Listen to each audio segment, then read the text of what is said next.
मैंने सुना है ईद पे मिठाइयाँ अपन को इंडियन बिल्कुल ऑफिसर्स कोई को, जवान हाँ को खिलाना और ऐसा कुछ होता है। बिल्कुल अपने दिवाली पे अपन उनको खिलाते हैं बिल्कुल मिठाइयाँ बिल्कुल बॉर्डर पे। हमारे बहुत अच्छे संबंध होते हैं, कभी भी ऐसे दुश्मन जैसे नहीं रखते आपस के अंदर, रखना भी नहीं चाहिए क्योंकि वो भी सैनिक हम भी सैनिक हैं।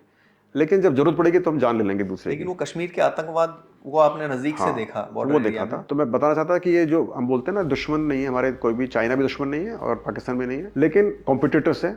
और चूंकि हमारे उनसे कॉन्फ्लिक्ट्स हैं तरह तरह के, तो ज़रूरत पड़ेगी तो हमको लड़ाई भी करनी पड़ेगी, और हम लड़ाई करेंगे तो जान लेने में चूकेंगे नहीं। लेकिन जो एक कमी हमारे पास होती जा रही है वो है चरित्र की। मुझे लगता है कि सबसे आवश्यक जो देश के निर्माण के लिए, राष्ट्र निर्माण के लिए होता है, वो है चरित्र निर्माण। Character building. Character building is the basic building block of nation building. किस तरह से पेपर लीक पर लगाम लगा पाएंगे, किस तरह से ट्रांसपेरेंसी रख पाएंगे? मेरे आने से पहले सिर्फ बहुत ही कम, शायद 4-5 FIR हुई होंगी, लेकिन मेरे आने के बाद में हमने लगभग 40-50 या 55 FIR करा चुके हैं। तो ये था डमी के खिलाफ हमने एक्शन काफ़ी लिए।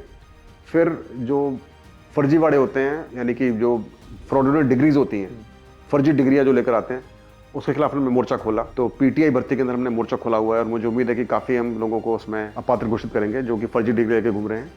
और फायरमैन एग्जाम होता है, उसके अंदर भी हमने कई सारे बच्चों का अपात्र घोषित किया है। तो हमारा प्रयास है जो फर्जी डिग्री लेकर लोग घूमते हैं, तो शुरू से चलें तो एग्जाम जब होता है तो डमी, जो लोग डमी का इस्तेमाल करके पास करते हैं, उस पर हमने काफ़ी बड़ी सफलता हासिल की है।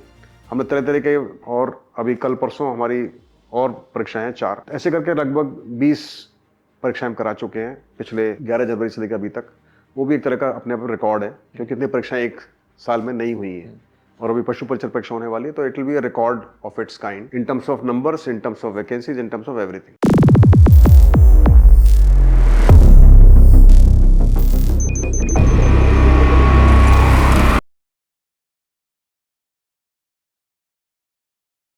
आज का पॉडकास्ट शुरू करने से पहले चैनल को सब्सक्राइब कर लीजिए, क्योंकि जितना आप चैनल को सब्सक्राइब करेंगे उतना ही चैनल आगे बढ़ेगा, और जितना चैनल आगे बढ़ेगा उतने ही बेहतर गेस्ट हम आपके लिए लाते रहेंगे। आज हम आपको एक ऐसे गेस्ट से मिलवाने जा रहे हैं जिन्होंने 40 साल तक भारतीय सेना में रहकर देश की सेवा की है। हम आपको मिलवाने जा रहे हैं मेजर जनरल आलोक राज से, जो कि राजस्थान कर्मचारी चयन बोर्ड के अध्यक्ष हैं। मेजर जनरल आलोक जी, आपका द दिवाकर शो में स्वागत है। Thank you Divakar, thank you so much for calling me here. Thank you so much. Alok ji, आप बहुत बड़े पद पर सेना में रहे हैं और अभी आप बहुत अच्छे पद पर हैं। आपका स्टार्टिंग की जर्नी बताएं। हम हमारे पॉडकास्ट को स्टार्ट करेंगे कि शुरुआती जीवन में आपकी क्या जर्नी रही, स्कूलिंग कहाँ से हुई, कहाँ जन्म हुआ, उस बारे में आप थोड़ा सा प्रकाश डालें। तो देखिए, मैं अभी 62 साल का हूँ, और मेरा जन्म 1962 में अक्टूबर में भरतपुर में हुआ था। मेरे पिताजी गवर्नमेंट सर्विस में थे, और मेरी शुरुआत की ज़िंदगी भरतपुर में हुई। वहाँ पर मैं कला मंदिर स्कूल में पढ़ा था। मेरा सबसे पहला स्कूल था शायद मॉन्टेसरी स्कूल, ऐसा मुझे बताया गया है। और उसके बाद कला मंदिर स्कूल भरतपुर, वहाँ से फिर हम सीकर चले गए। सीकर में मैंने 2 स्कूलों में पढ़ाई की, और उसके बाद फिर हम 1 साल के लिए चौमू में आए, और फाइनली फिर जयपुर आए। तो फिर जयपुर में आके मैंने 2 अलग अलग स्कूलों में पढ़ाई की और 11th पास किया। और उसके बाद फिर मैंने महाराजास कॉलेज जयपुर से BSc की, और उसी दौरान मैंने NCC ज्वाइन की। उसके बाद में फिर मैंने आर्मी के लिए अप्लाई किया था, और आर्मी मेरा सिलेक्शन हो गया। तो मेरी शुरुआत की जो ज़िंदगी थी बहुत अच्छी थी। अलग अलग स्कूलों में पढ़ा, अलग अलग जगह पर रहा, अलग अलग तरह की भाषाएं सीखी। बहुत ही बढ़िया अनुभव रहे। अक्सर सभी लोग चाहते हैं कि डिस्टर्बेंस नहीं हो लाइफ के अंदर, एक जगह रहें, एक स्कूल में पढ़ें। मुझे लगता है वो अच्छी बात है, लेकिन अलग अलग जगह पर रहना, अलग अलग लोगों से मिलना, अलग अलग भाषाएँ सीखना और अलग अलग स्कूलों में पढ़ना, उससे आपके नए नए दोस्त बनते हैं, बहुत कुछ सीखने को मिलता है। और ये सीखने को मिलता है कि हम कैसे परिस्थिति बदलने पर भी हम अपने आप को ढाल सकते हैं। तो I think I learned how to adapt to situations, किस तरह से नई परिस्थितियों में अपने को ढालना, ये मैंने सीखा। और इसका मुझे बड़ा सहयोग या पॉजिटिव एट्रीब्यूट रहा जब मैंने आर्मी में ज्वाइन किया। आप आर्मी में गए, आप किससे इंस्पायर हुए कि घर में कोई ऐसा बैकग्राउंड था कि आपको यूनिफॉर्म सर्विसेज में जाना था, देश की सेवा करनी थी, फौज में जाना था? एक्चुअली मेरे फादर इंजीनियर थे, और शुरू से वो चाहते थे मैं इंजीनियर बनूं। और शुरू में मेरा भी काफ़ी शौक था। जब मैंने स्कूल में ज्वाइन किया, मैंने फिजिक्स केमिस्ट्री मैथ्स लिया। फिजिक्स और मैथ्स में मेरा बड़ा अच्छा स्कोर रहता था, 90% 85% के बीच में। लेकिन केमिस्ट्री में मेरा डिब्बा गोल रहता था। आमतौर पे काफ़ी कम मार्क्स होते थे, 50s में होते थे। और फाइनली जब BSc के अंदर मैंने किया तो मैं ग्रेस मार्क्स से पास हुआ था केमिस्ट्री में। फिजिक्स मैथ्स में अच्छा था। मगर जब मैं कॉलेज में आया तब तक मेरा मन चेंज हो चुका था। मैंने NCC ज्वाइन की, और आपको बताता हूँ एक बहुत दिलचस्प मेरा एक जो एक्सपीरियंस रहा, अनुभव रहा।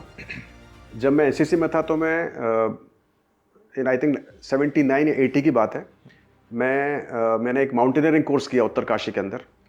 उत्तरकाशी उत्तराखंड में है, वहाँ पर एक है नेहरू इंस्टीट्यूट ऑफ माउंटेनियरिंग। वहाँ पे मैंने बेसिक माउंटेनियरिंग कोर्स किया, उसके लिए मैं गया।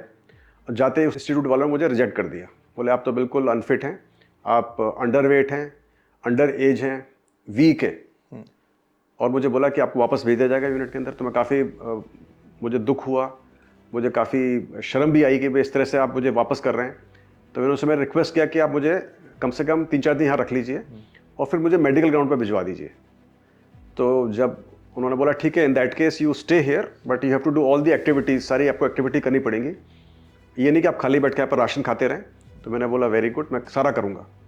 और नेक्स्ट डे मुझे मॉर्निंग में एक मेरे वहाँ पर जो कोर्स कर रहे थे एक स्टूडेंट थे, उनका नाम था कैप्टन दिनेश कपूर, आर्मी से थे। उन्होंने मुझे, वो सिख रेजिमेंट के थे, उन्होंने बोला कि how can a man from Rajasthan be weak, Rajasthan तो वीरों का देश है, आप कमज़ोर नहीं हो सकते, राजस्थान के मिट्टी से बने हो आप तो आप तो सब कुछ कर सकते हो। उन्होंने बोला कि ठीक है, अभी जब पीटी होगी, पीटी में आप जब चलोगे सबसे आगे चलना है, और जैसे आप दौड़ने में पीछे हुए आपको पीछे डंडा पड़ेगा। तो डंडा ले लिया उन्होंने, और जैसे मैं दौड़ना शुरू किया वो डंडा मारते जाते मेरे को पीछे से, मैं भागता रहता। मैं काफ़ी लाइट वेट था, अंडर वेट था, लाइट वेट था, पहाड़ी इलाका था। तो 2 दिन बाद मेरी बॉडी ट्यून हो गई, और उसके बाद तो फिर मैं दौड़ने लग गया आराम से, क्योंकि मैं लाइट वेट था।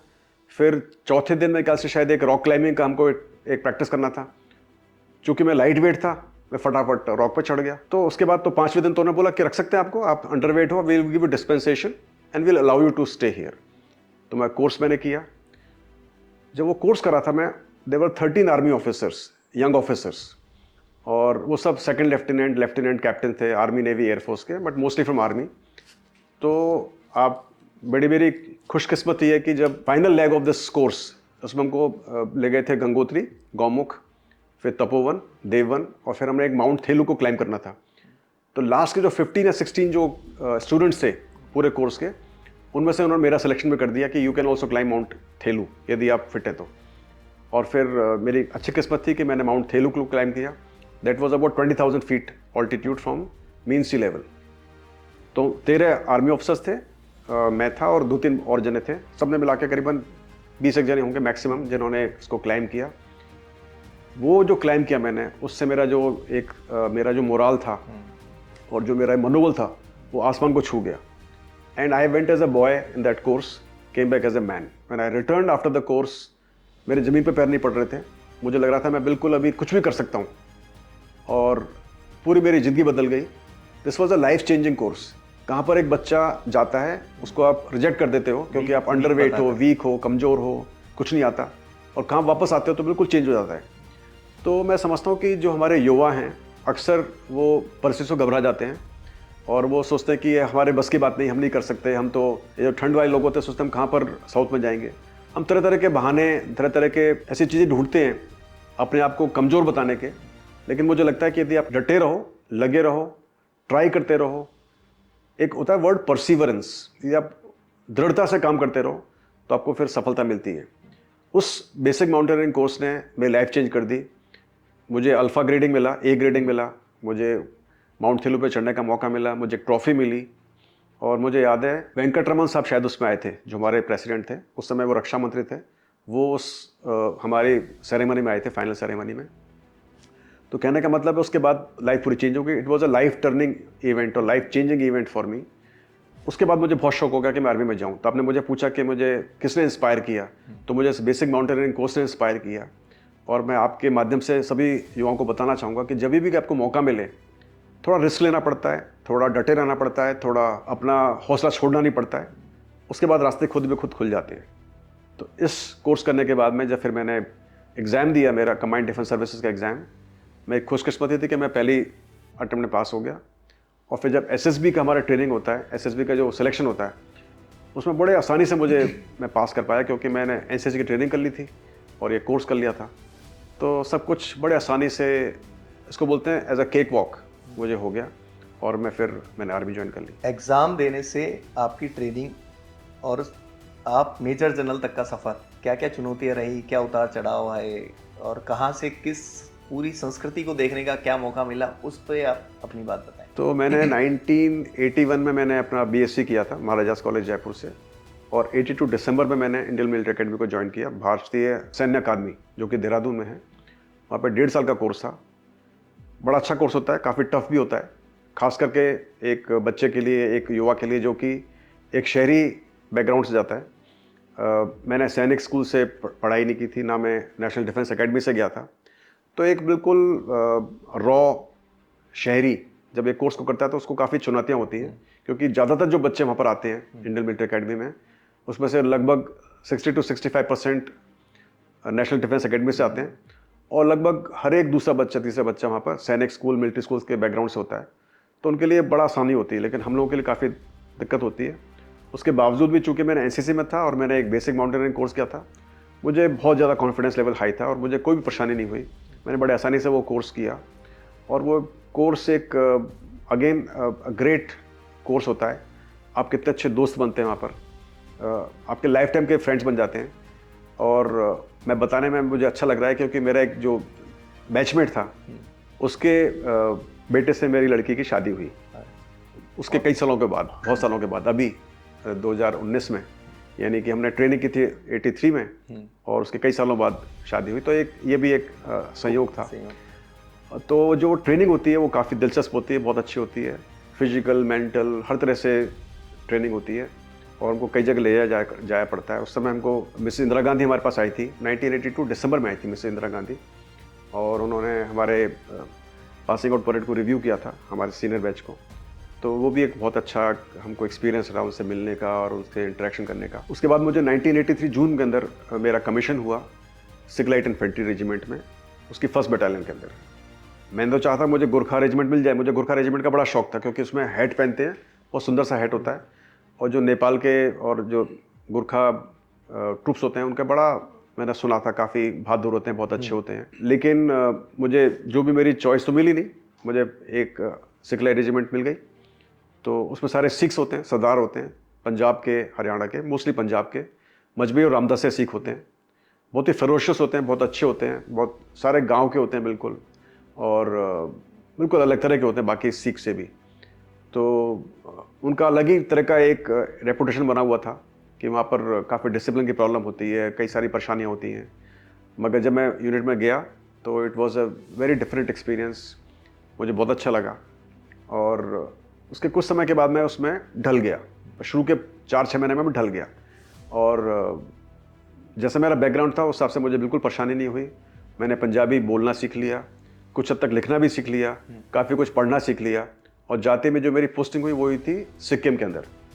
हम गए थे सिलीगुड़ी के अंदर, लेकिन चूंकि हमारा जो ऑपरेशनल एरिया था वो सिक्किम में था, चाइना के बॉर्डर पर। तो मेरा जो पहला एक्सपीरियंस था चाइना के बॉर्डर पर वो था, वहाँ पर एक याकला करके जगह जहाँ पर की लड़ाई भी हुई, नॉट याकला, सॉरी, नाथुला 1967 में जहाँ पर कॉन्फ्लिक्ट भी हुआ था, उसके पास में जगह याकला। तो वहाँ पर मेरी पोस्टिंग थी, और बिल्कुल लाइन ऑफ कंट्रोल के ऊपर, LAC बोलते हैं उसको, लाइन ऑफ एक्चुअल कंट्रोल, बल्कि वहाँ तो शायद बॉर्डर ही है, उस पर मेरी पोस्टिंग थी, नॉट LAC बट बॉर्डर। और हम वहाँ से चाइना को, चुम्बी वैली को देखते थे। तो बहुत ही बेहतरीन एक्सपीरियंस था, पहाड़ों के ऊपर ऊंचाई में रहने के अंदर। 14,000 फीट पर हमारी पोस्ट थी। आमतौर पर जब क्लाउड्स सेटल होते थे तो क्लाउड्स हमारे नीचे होते थे और हम ऊपर बैठे होते थे, अपना ब्रेकफास्ट, लंच, डिनर करते थे। काफ़ी सारी वहाँ लाइटनिंग होती थी, वहाँ के लोगों से मिलना। मैंने वहाँ पर फिर नेपाली भी सीखी, तो मुझे थोड़ा शौक है ये लैंग्वेजेस सीखने का। मैं समझता हूँ जहाँ पर आप जाते हो वहाँ की भाषा कुछ तो सीखनी चाहिए, थोड़े बहुत वर्ड्स। आपको नहीं, ऐसे तो नहीं बोल सकता, लेकिन मेरे को जैसे हिंदी, इंग्लिश, तो मैं हिंदी मीडियम से पढ़ा हुआ था। मैंने फिर सब बोलते थे कि तेरा कैसे हो सकता है इंग्लिश मीडियम में, तो कर ही नहीं पाएगा क्योंकि सारा एसएसबी इंग्लिश में होता है। मगर मैं लगा कि सब कुछ आप ट्राई करते रहो, सब हो जाता है, तो आराम से हो गया। और फिर मैंने आर्मी जाके इंग्लिश भी आराम से सीख ली। उसके बाद में फिर जब मैं यूनिट में गया सिख लाइट इन्फेंट्री में, मैंने पंजाबी सीखी। चूँकि मैं वहाँ सिक्किम में था, वहाँ पर लोग नेपाली बोलते हैं, मैंने वहाँ गुरखाली नेपाली वो सीखी। फिर मेरी पोस्टिंग हुई थी श्रीलंका के अंदर, वहाँ पर मैंने तमिल सीखी। वो रैपिडेक्स वाली बुक्स होती हैं, उससे हाउ टू गेट बाय, तो मैंने काफ़ी कुछ तमिल सीखी। फिर मेरी पोस्टिंग एक बार हुई थी अंगोला में, अफ्रीका में, वहाँ पोर्चुगीज़ सीखी मैंने। तो उससे मैंने बहुत ज़्यादा नहीं सीखा, लेकिन इतना सीख लिया कि काम चल जाता था मेरा। और आमतौर पर जो मेरे दूसरे कोलिग्स होते थे वो मुझे एज ए इंटरप्रेटर यूज़ करते थे। तो कहने का मेरा मतलब है कि, और मेरे को लगता है कि जहाँ भी आप जाओ आपको अपनी कुछ भाषाएं सीखनी चाहिए, अपनी मातृभाषा नहीं भूलनी चाहिए, अपनी मातृभाषा जरूर सिखानी चाहिए अपने बच्चे को, और दूसरी भाषाएं भी 2-3 आने से आपको अच्छा लगता है। और जब भी आप बोलते हो, गलत सलत बोलते हो, दूसरे को बहुत अच्छा लगता है। ये देखो, अंग्रेज हमारे सामने आके अंग्रेजी हिंदी में बोलेगा, हमको अच्छा लगेगा। तो language is a very good connecting factor, it links you, direct आपको हार्ट से हार्ट लिंक करती है। तो मुझे समझता हूँ हर एक, और कभी सोचना नहीं चाहिए कि दूसरी लैंग्वेज अच्छी है, बुरी है, विदेशी है, देशी है, कुछ नहीं, सब लैंग्वेज बराबर हैं। वो एक जरिया है बात करने का, जुड़ने का, मीडियम ऑफ कम्युनिकेशन का, उसको हिसाब से देखना चाहिए और तोलना नहीं चाहिए कौन सी भाषा अच्छी है, कौन सी बुरी है। तो वो मेरा सिक्किम का एक्सपीरियंस था। और उसके बाद में फिर मैंने बहुत जगह मेरी पोस्टिंग हुई। वहाँ से फिर हम लोग JNK में गए। JNK में वहाँ पर हम लोग जम्मू के अंदर रहे। वहाँ से हम श्रीलंका में गए। श्रीलंका का एक्सपीरियंस काफ़ी अच्छा था। वहाँ पर IPKF as part of IPKF गए थे। IPKF का फुल फॉर्म है इंडियन पीस कीपिंग फोर्स। तो वहाँ पर हमारा पहला मेरा जो एक कॉम्बैट से सामना, यानी कि लड़ाई से सामना हुआ, वो पहले बार हुआ था। वहाँ पर जो LTT के मिलिटेंट्स थे वो काफ़ी वेल ट्रेंड थे, उनसे मुकाबला कई बार हुआ और बहुत अच्छे एक्सपीरियंस रहे, बहुत ख़राब एक्सपीरियंस भी रहे। कई सारी चीज़ें सीखी, कई सारी गलतियाँ भी की, और शायद गलती से हम सीखते हैं, तो वो हमने किया। और श्रीलंका में जाने के बाद वहाँ से फिर हम मेरठ में आए। वहाँ पर हमको जाना पड़ा पंजाब में। वहाँ पर टेररिज्म का उस समय बोलबाला चल रहा था, और वहाँ पर भी फिर हमको हमारे खुद के ही लोगों से मौका मिला, जहाँ पर टेररिज्म वाले जो खड़कू बोलते थे, जो टेररिस्ट होते थे, मुझे फिर मौका मिला इंडियन मिलिट्री एकेडमी में जाने का एज ए इंस्ट्रक्टर। वो भी एक बहुत ही समझ लीजिए कि एक प्रिविलेज होता है, अपने खुद की एकेडमी में जहाँ आपने ट्रेनिंग की है, वहीं पर आपको यदि एज ए इंस्ट्रक्टर भेज देते हैं, तो एक बहुत ही बड़ा प्रिविलेज होता है। और मुझे बहुत अच्छा लगा, क्योंकि मुझे काफ़ी शौक है ट्रेनिंग देने का, इंस्ट्रक्शन देने का, पढ़ाने का। तो वहाँ पर जाके मैंने पूरा अपना प्रयास किया कि मैं जो हमारे यंगस्टर्स हैं, जो उनको बोलते हैं जेंटलमैन कैडेट्स, उनको ट्रेन कर सकूँ। और उसके बाद फिर हम लोग कारगिल चले गए। कारगिल में मेरी यूनिट मूव कर गई थी, मैं साथ में यूनिट में गया था। और कारगिल का एक्सपीरियंस बहुत ही गजब का था। और वहाँ का एक एक्सपीरियंस आपको बताना चाहूँगा मैं। 6 दिसंबर की बात है, 6 दिसंबर 1994। उस समय मैं किसी वजह से ले गया हुआ था किसी काम से, और मेरे पीछे से यूनिट के अंदर उस समय एक ब्लिजर्ड आया। ब्लिजर्ड यानी कि बर्फीला तूफान। वो बर्फीला तूफान आया, पूरे लद्दाख में आया, और हमारे किसी एक जवान को, सिपाही हरबलास नाम है उसका, मुझे याद आ रहा है, वो एक पोस्ट थी रॉक फॉल, जो कि बिल्कुल काकसर हमारी जो बटालियन थी उसके बिल्कुल ऊपर लाइन ऑफ कंट्रोल पे थी, पाकिस्तान के साथ कंट्रोल पे वहाँ पे थी। उसको वहाँ पर हार्ट पे कोई प्रॉब्लम हुआ, तो डॉक्टर साहब ने बोला हमारे कि इसको आप नीचे लेकर आइए, उसको इवैक्यूएट करिए और उसको बेस में लेकर आइए ताकि उसका ट्रीटमेंट हो सके, नहीं तो वो मर जाएगा।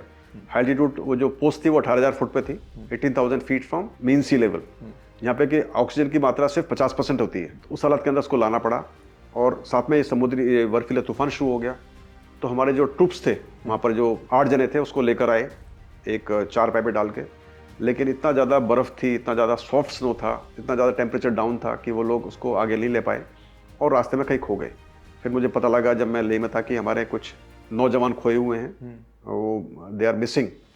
उसी माफिक बाकी दूसरी यूनिट्स के अंदर भी ऐसा ही कुछ माहौल था। अपने राजस्थान के वहाँ पर कैप्टन राठौड़ थे, वो भी मिसिंग थे। तो काफ़ी सारे लोग उसमें मिसिंग थे, सियाचिन से लेकर नीचे दराज तक। और फिर जब थोड़ा मौसम ठीक हुआ, फिर मैंने हेलीकॉप्टर, 2 हेलीकॉप्टर में मुझे लाया गया लेह से, और फिर हमने ऊपर से सर्च किया, लेकिन अपने बच्चों को ढूंढ नहीं पाए, जवानों को, क्योंकि वो सब वाइट कपड़े पहनते थे। आमतौर पर हम लोग ग्रीन कपड़े पहनते हैं, लेकिन दुश्मन को पता ना पड़े कि हम लोग कहाँ पर हैं, तो मिक्स करने के लिए, बर्फ़ से मिक्स करने के लिए वाइट कपड़े पहनते हैं। तो सब वाइट कपड़े पहने थे, हमको नज़र नहीं आया। फिर हमने वो अबेंडन किया अपना जो सर्च ऑपरेशन था। फिर हमने ग्राउंड सर्च ऑपरेशन लॉन्च किया, और ग्राउंड सर्च ऑपरेशन कर करके हम फाइनली काफ़ी घंटों के बाद बहुत मुश्किल से हम उस जगह पहुंचे जहाँ पर कि हमारे ये जवान पड़े हुए थे अलग अलग। वो काफ़ी अलग अलग पड़े हुए थे। कोई जवान खड़ा हुआ था फ्रोज़न, बिल्कुल जमा हुआ था वो। कोई जवान बैठा हुआ था, वो फ्रोज़न था। कोई कहीं गड्ढे में गिरा हुआ था। इस तरह से सिर्फ 2 जवान जिंदा थे, जो कि कुछ उनकी सांसें चल रही थी। 7 जवान बिल्कुल फ्रीज हो चुके थे, मर चुके थे। तो उनको तो छोड़ दिया हमने, क्योंकि हमारे पास तो लाने की बहुत मुश्किल थी। लेकिन दोनों जो जवान जिंदा थे उनको हमने फिर रेस्क्यू किया। और वो जो हमारा एक एक्सपीरियंस था, वो बहुत ही ख़राब एक्सपीरियंस था। वो मेरे को ऐसा लगता है कि मुझे एग्जैक्टली याद भी नहीं कितने घंटे तक चला वो, लेकिन वो शायद 16 to 18 आवर्स। उतने संसाधन उस समय नहीं होते, कुछ नहीं थे। उनको फिर लेकर आए, फिर हमने उनको इवैक्यूएट किया, फिर उनको नेक्स्ट डे हेलीकॉप्टर से चंडीगढ़ भेजा गया, और लकीली दोनों बच गए। अब असली बात है, जब बच गए उसके बाद में बाकी जो हमारे 7 जवान थे उनको फिर हम बाद में 4-5 दिन के बाद जब एक एक करके लेकर आए, फिर हमने उनका क्रीमेशन किया। उस समय पर ये सुविधा नहीं थी कि हम हमारे जवानों की डेड बॉडी को उसको बोलते हैं मॉर्टल रिमेन्स को भिजवा सकें अपने उनके गाँवों में। तो उसमें एक जेसीओ थे हमारे, एक सूबेदार साहब, उनकी लड़के की शादी होने वाली थी। जिस दिन वो मरे उसके दिन 2-4 दिन बाद शादी होने वाली थी और वो छुट्टी जाने वाले थे, लेकिन चूंकि रास्ते सारे बंद हो गए थे, जा नहीं सकते थे, और वैसे भी वो यहाँ फंस गए थे तो जा नहीं सकते थे। हमने कुछ बताया नहीं उनके परिवार को कि हमने सोचा कि उसकी शादी हो जाए तो अच्छा है, पता नहीं पड़े कि उसके फादर की डेथ हो गई बच्चे की। और फिर शादी होने के 1 हफ्ते बाद हमने उनको बताया कि इनकी मृत्यु हो गई, स्वर्गवास हो गया है, वीर गति को प्राप्त हो गए। और फिर उन 7 जो हमारे जवान थे जिनको स्वर्गवास हो गया था, उन सबका मैंने और मेरे सीओ ने, मैं उस समय 2IC था, मेजर था मैं, हमने उनका क्रीमेशन किया, यानी कि फ्यूनरल पायर लगाकर, 7 फ्यूनरल पायर लगाकर। वो मेरा पहला एक्सपीरियंस था किसी भी एक जो आदमी मृत हो जाता है उसकी फ्यूनरल पायर को आग लगाने का। मेरे फादर के मृत्यु हुई, मैंने आग नहीं लगा पाया उनको, मेरे छोटे भाई ने किया था। ये मेरा पहला एक्सपीरियंस था। इकट्ठे 7 जनों का मैंने वो किया, तो बड़ा एक ही बहुत ही हृदय को दहलाने वाला एक वो था। भी कलीग साथ में काम करने वाले, वो भी साथ काम सबको जानते थे।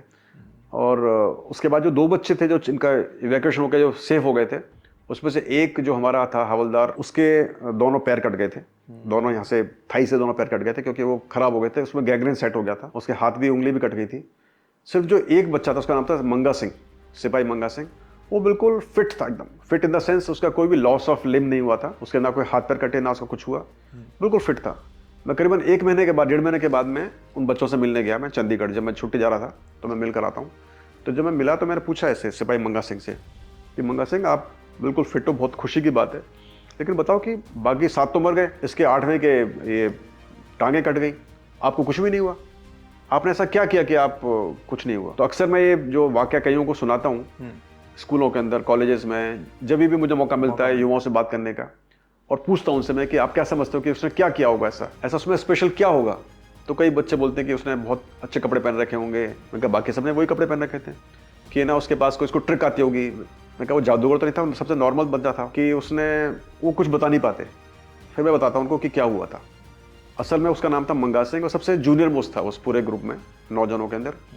और जब ये सब चल रहे थे तो कई बार बर्फ में धंस रहे थे, कभी कोई गिर रहा था, कभी कोई उठ रहा था, कभी किसी को पानी की जरूरत थी, कभी किसी को कुछ जरूरत थी। तो जो मंगा सिंह था उसकी प्रवृत्ति थी सबको हेल्प करना, वो पूरे टाइम कभी किसी की हेल्प कर रहा है, कभी किसी की हेल्प कर रहा है, कभी किसी को बर्फ को ऐसे मसल के पानी पिला रहा है, कभी किसी के पैर को निकाल रहा है, कभी किसी के हाथ को दबा रहा है, अपने काम में व्यस्त रहा वो पूरे टाइम दूसरों की मदद करता रहा। क्योंकि जब बर्फ जब जमता है ना तो पूरी जो होती है ना, सब पूरा खून आपका फ्रीज होता है, जब फ्रीज होता है बहुत दर्द होता है, तो उसको दबाने से वो खून वापस सर्कुलेट होता है, प्रेशर। तो उससे मंगा सिंह से करवाते रहे, क्योंकि मंगा सिंह सबकी हेल्प कर रहा था, उसका खून गर्म रहता रहा और उसकी बॉडी चलती गई। तो बोला साहब मैं तो जी जेड़ा मैंने कोई दस्ता गया मैं उदा ही उदा करता गया, जैसे मुझे किसी ने बोलता गया मैं वैसा करता गया। तो मंगा सिंह से जो मांगता गया वो मंगा सिंह देता गया, यानी कि मंगा सिंह ने पूरे टाइम दूसरों की मदद की, अपने बारे में सोचा नहीं, ईश्वर ने सोचा, उसको बचा लिया, उसको कुछ भी नहीं हुआ। ये मेरा वाकया इसलिए आपको बताया और मैं इसलिए बताता भी हूँ कि हम सब आमतौर पर जब खास करके जब खतरा होता है, जब हमारे मुश्किलात होती हैं, बहुत हमारे को चुनौतियाँ होती हैं, नेगेटिव कंडीशन, सब अपने बारे में सोचते हैं, दूसरे बारे में सोचते नहीं हैं। तो मुझे लगता है कि जब भी ऐसा हो अपने बारे में सोचो तो सही, ठीक है, लेकिन दूसरे बारे में पहले सोचो, और जब दूसरों के बारे में सोचोगे तो ऑटोमेटिकली ईश्वर आपके बारे में सोचेगा। मैं जब भी इस जो वाक्य से मुझे बहुत ही ज़्यादा सीखने को मिला, तो आमतौर पर जब भी हम कुछ भी सर्विस में होते हैं, कुछ भी काम करते हैं, तो आपके बड़ा कॉम्पिटिशन होते हैं, आपके जो साथ के पीयर ग्रुप होता है, आपके सीनियर जूनियर होते हैं, और आमतौर पर लोग है ना अपना काम खुद कर मतलब दूसरों की हेल्प भी करते हैं।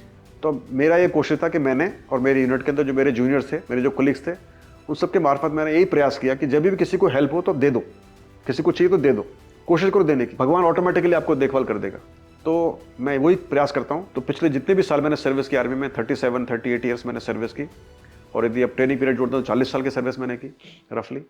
तो मेरा यही रहा कि keep helping others you will get the help of the God always. तो ये मेरा एक्सपीरियंस था कारगिल का। उसके बाद फिर हम वहाँ से चले गए थे, मुझे मौका मिला वहाँ से जाने का हिमाचल के अंदर, और हिमाचल में जब मैं था उस समय फिर हमको एक मौका मिला यूएन में जाने का, मेरा सिलेक्शन हुआ यूनाइटेड नेशंस के अंदर एज ए मिलिट्री ऑब्जर्वर। तो हम लोग कई सारे लोग थे, हम लोग गए थे फिर अंगोला के अंदर जो कि अफ्रीका में है, और वहाँ पर बहुत ही मेरे बेहतरीन एक्सपीरियंस थे, बहुत ही गजब के एक्सपीरियंस, क्योंकि वहाँ पर एज ए ऑब्जर्वर गए थे आप, तो मुझे एक बिल्कुल ही गॉड फोरसेकन प्लेस, बिल्कुल रिमोट एक जगह थी, उसका नाम था कायुंडू, मेनोंग रीजन था, वहाँ पर मुझे भेजा गया। तो कायुंडू के अंदर फिर जब मैं वहाँ पर गया तो एक टीम साइट थी जहाँ पर हमारे को जो अंगोला में रेबल्स ग्रुप होता है उनका एक डिमोबिलाइजेशन कैंप था, उसको हमने मॉनिटर करना था कि वो जो सीज फायर वॉयलेशन उसको तो नहीं कर रहे हैं, जो वॉयलेशन जो सीज फायर का जो मॉनिटरिंग मैकेनिज्म था उसको हमने ओवरसी करना था। तो वहाँ पर हम रहे और वहाँ पर तरह तरह के हमको एक्सपीरियंसेस हुए, अलग अलग लैंग्वेजेस के एक्सपीरियंस हुए। वहाँ पे थे तो वहाँ पर मुझे एक मौका अच्छे से याद आ रहा है, एक मैं गाँव में गया, गाँव मतलब बहुत दूर दराज का गाँव था, नदियों को पार करके गए। तो चूंकि वहाँ के लोग पोर्चुगीज बोलते हैं, इट्स ए पोर्चुगीज कॉलोनी, मैंने वहाँ जाके पोर्चुगीज सीखी तो मुझे काफी इजी हो गया पोर्चुगीज से बात करने का। वहाँ के लोग थे वो दूसरे डायलेक्ट बोलते थे, पोर्चुगीज नहीं बोलते थे, वो लोग वहीं की लोकल भाषा बोलते थे। तो फिर हमको उनका इंटरप्रेटर यूज करना पड़ता था। फिर हम अपने काम के जरिए से जब काम के सिलसिले में आगे भी गए बॉर्डर की तरफ, नामीमे के बॉर्डर की तरफ, तो वहाँ पर हम एक बस्ती में पहुंचे जहाँ पर बहुत ही कम लोग रहते थे। उनकी जो भाषा थी बिल्कुल अलग थी, ना तो वो ये डायलेक्ट बोलते थे ना कुछ, वो ताली बजाते थे ऐसे करके, उनकी भाषा ताली बजाने की थी, तो उनको बिल्कुल समझ में ना आए, हमारे इंटरप्रेटर को समझ में ना आए। तो एक तीसरा इंटरप्रेटर, तो वो ताली बजाने से लोकल भाषा से पोर्चुगीज और पोर्चुगीज से इंग्लिश, ऐसे करके हम 3 इंटरप्रेटर से हमने बात करते थे। नदियाँ क्रॉस करनी पड़ती थी, एक नदी थी उसको क्रॉस करने के लिए हमको एक कैनू यूज करनी पड़ती। कैनू इज बेसिकली जैसे होता है ना, एक खोखला पेड़ होता है, पेड़ को खोखला करके उसको पानी में डाला जाता है और उसमें जाते हैं। तो हमारे कोलीग की उसके अंदर एक जान भी चली गई थी, उसमें चला गया और वहाँ मगरमच्छ भी थे उस नदी के अंदर, तो बाई चांस उसका उसमें हो गया, तो वो उसकी फिर लॉस ऑफ लाइफ हो गया था। अलग अलग तरह के एक्सपीरियंस थे। एक एक्सपीरियंस था जबकि वो हम जा रहे थे, हमारे टीम साइड से मैनोंग एयरपोर्ट जा रहे थे, तो रास्ते में अचानक हमारा सामना हो गया शेर से। हम लोग गाड़ी में थे, निशान गाड़ी थी, जापान की बनी हुई बहुत ही अच्छी गाड़ी, लेकिन सामने से शेर आ रहा था और अब शेर ने हमको देखा, हमने शेर को देखा, हमने गाड़ी को रोक दिया। अब शेर को भी लगी पता नहीं क्या चीज़ आ गई सामने, ये कोई जानवर तो है नहीं और ही कुछ लग रहा है, तो देखता रहा, फिर देखता है, उसके बाद वो चला गया। शेर था या चीता था मुझे ऐसे याद नहीं, लेकिन सेम अफ्रीका, हाँ वाइल्ड लाइफ अच्छी थी। और वहाँ पर बहुत ज़्यादा माइंस लगी हुई थी। Angola has a distinction of being most heavily mined country in the world, यानी कि सबसे ज़्यादा जो माइंस लगी हुई हैं किसी देश में वो अफ्रीका में लगी हुई हैं। उस समय अफ्रीका की जो आबादी थी 10 लाख थी और लगभग 10 लाख वहाँ पर माइंस लगी हुई। तो हर जगह जगह पर कहते हैं चप्पे चप्पे पर वहाँ पर सुरंग लगी हुई है, तो आप रोड को छोड़ नहीं सकते थे, तो बड़े सावधानीपूर्वक रोड से हम गाड़ी चलानी पड़ती थी। यदि आपने रोड छोड़ कर कहीं ले गए आपकी गाड़ी उड़ सकती। तो बहुत ही दिलचस्प वहाँ के हमारे एक्सपीरियंस रहे। और अंगोला के बाद फिर वापस आकर फिर मैं हिमाचल में आया। फिर हमारे को अगेन एक ऑपरेशन था, जब ये हुआ था ना कारगिल ऑपरेशन, उसके पहले हम चले गए थे काउंटर टेररिज्म ऑपरेशन के अंदर JNK में, जम्मू के इलाके में। उसी दौरान फिर कारगिल ऑपरेशन हुआ, तो फिर ये काफ़ी लंबा सिलसिला चलता रहा। और कारगिल ऑपरेशन के उसमें हम लोग, आपने पार्टिसिपेट किया कारगिल ऑपरेशन में? कारगिल में नहीं था, हम लोग नीचे थे। ये वहाँ पर जगह है सुरनकोट, पुंछ इलाके में, वहाँ पर हमारे को टास्क मिला था, हमको कुछ राजौरी बॉर्डर, पुंछ राजौरी, तो वहाँ पर हम लोग थे और वहाँ पर हमको कुछ ऑपरेशन करना था। हालांकि लड़ाई नहीं लगी, वो लोकलाइज्ड अफेयर रह गया।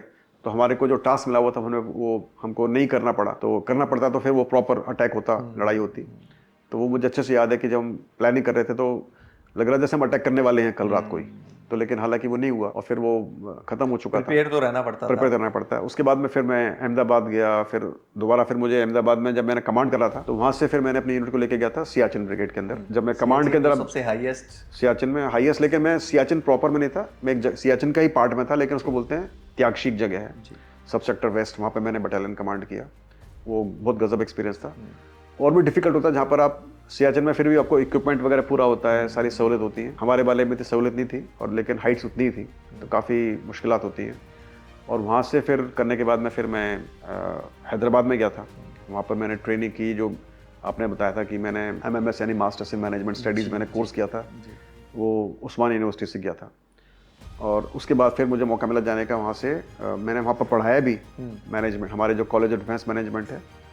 फिर मुझे मौका मिला नेक्स्ट जाने का कुपवाड़ा, हैदराबाद से फिर कुपवाड़ा गया, और कुपवाड़ा के अंदर मैं एज ए कर्नल GS गया हमारे डिवाइड क्वार्टर में। तो काफ़ी बड़ा इलाका था, हमारे जो एरिया ऑफ रेस्पॉन्सिबिलिटी था।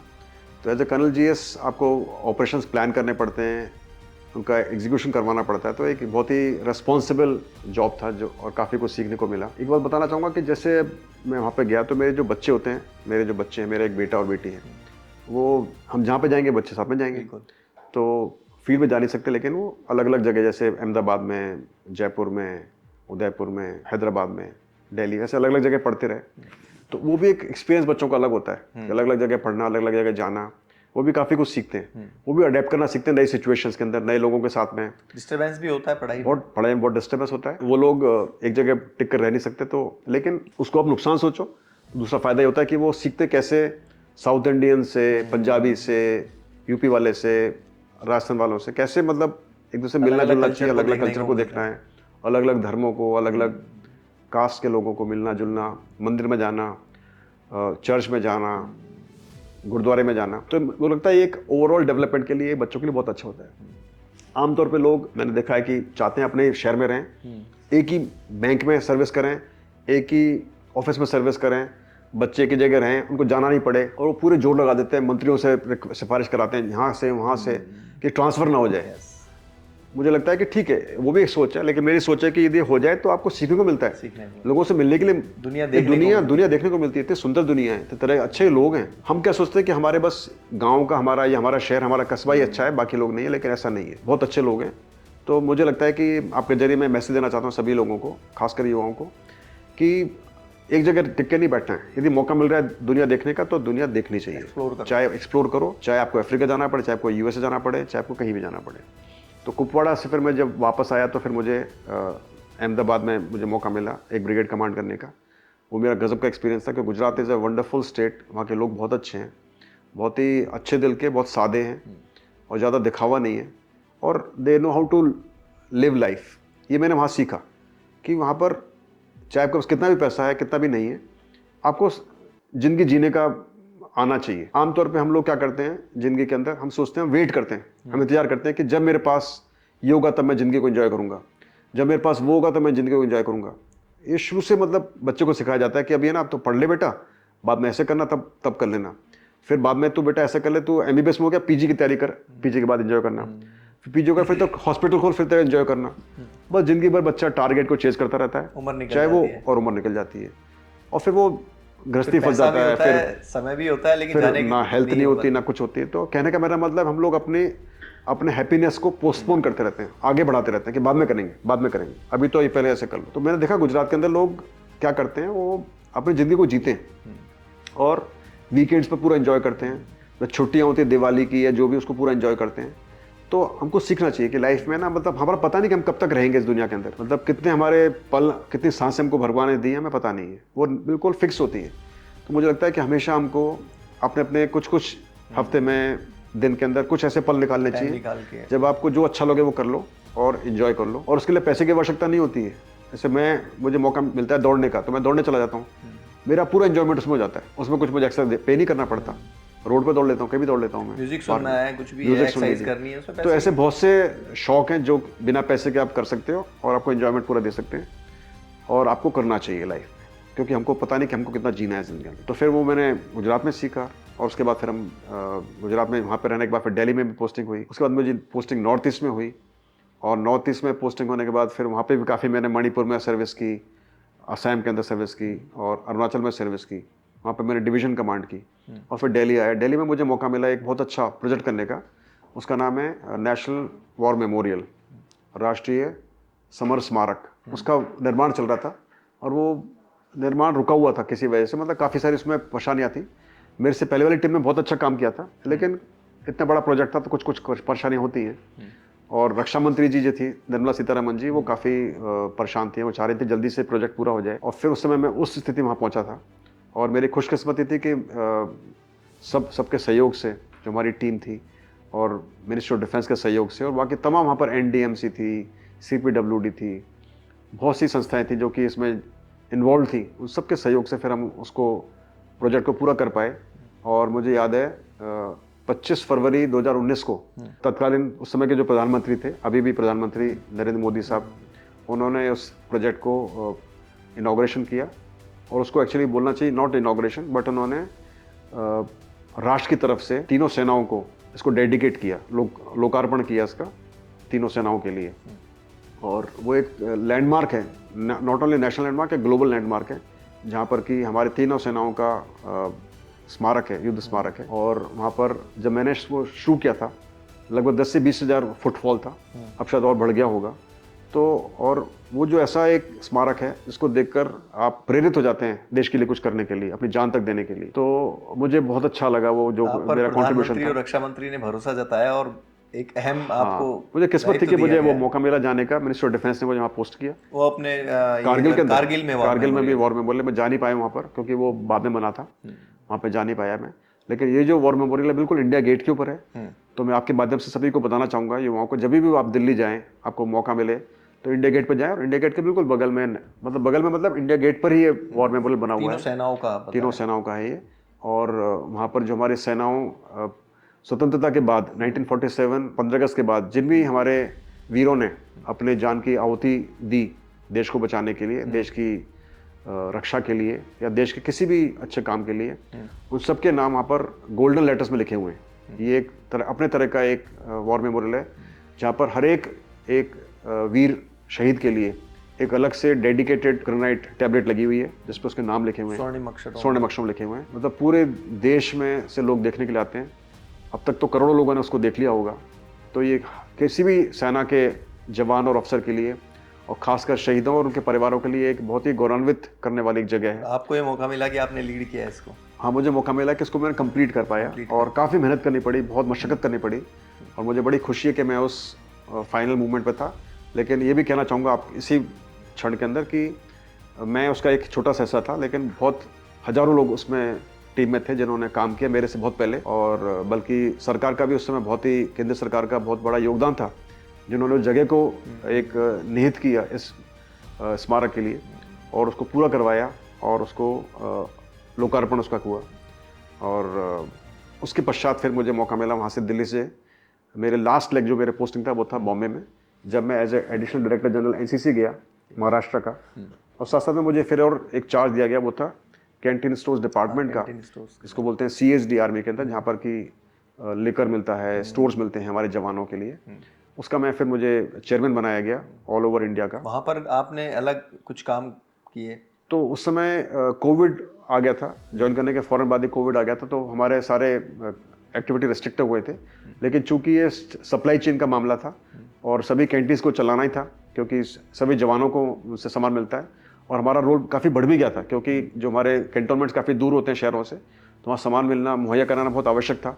और ख़ास करके हमारे जो जवान बॉर्डर्स के ऊपर थे, तो हमारा रोल उसमें कोई कम नहीं हुआ। हालांकि ये हुआ कि हमारी जो संख्या थी काम करने वालों की काफ़ी कम हो गई। मैंने नियरली 5-6 महीने सिर्फ 5% हमारे जो मैन पावर से काम किया। लेकिन मुझे खुशी है बताते हुए कि जितना भी सुनते हैं हम कैंटीन स्टोर्स डिपार्टमेंट के बारे में, अक्सर इसके काफ़ी नेगेटिव इमेज होती है, उसके बावजूद भी सभी ने मिलजुल कर एज अ टीम एफर्ट करके काम किया, और हमारी जो रिक्वायरमेंट थी जवानों की, सेनाओं की, उस पर खरे उतरे, और हमने पूरा सप्लाई चेन को मेंटेन करके रखा। काफ़ी अच्छा एक्सपीरियंस था। काफ़ी बड़ा वहाँ बजट होता है वहाँ पर एक साल का बजट लगभग 18,000 करोड़ से ऊपर का होता है।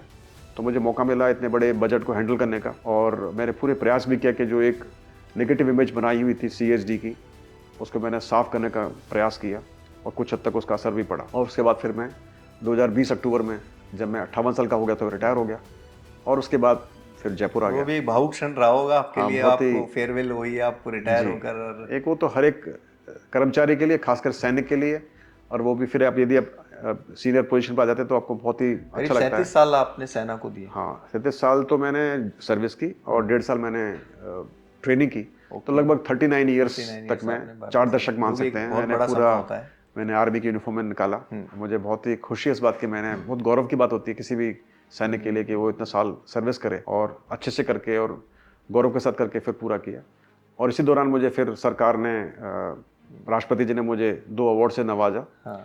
और मुझे सबसे पहले 2019 के अंदर मुझे अति विशिष्ट सेवा मेडल मिला। ये आपको रिटायर होने से पहले ही अवार्ड? अति विशिष्ट सेवा मेडल मुझे रिटायरमेंट से पहले मिला था। ये मैंने प्रोजेक्ट्स किए थे, कुछ प्रोजेक्ट्स थे कॉन्फिडेंशियल थे, वो बता नहीं पाऊंगा, जो कि मैंने किए थे जब मैं नॉर्थ ईस्ट में था, और उनके आधार पर फिर मुझे अति विशिष्ट सेवा मेडल मिला था, जो कि राष्ट्रपति जी से सम्मान होता है। वो अति विशिष्ट सेवा मेडल नंबर 2, टॉप से नंबर 2 होता है, जो कि PSM में दिया जाता है डिस्टिंग्विश सर्विस के लिए, और वो मुझे मिला था राष्ट्रपति जी साहब से 2019 के अंदर। उस समय रामनाथ कोविंद जी रामनाथ कोविंद साहब थे, उनसे मुझे ये अवार्ड मिला।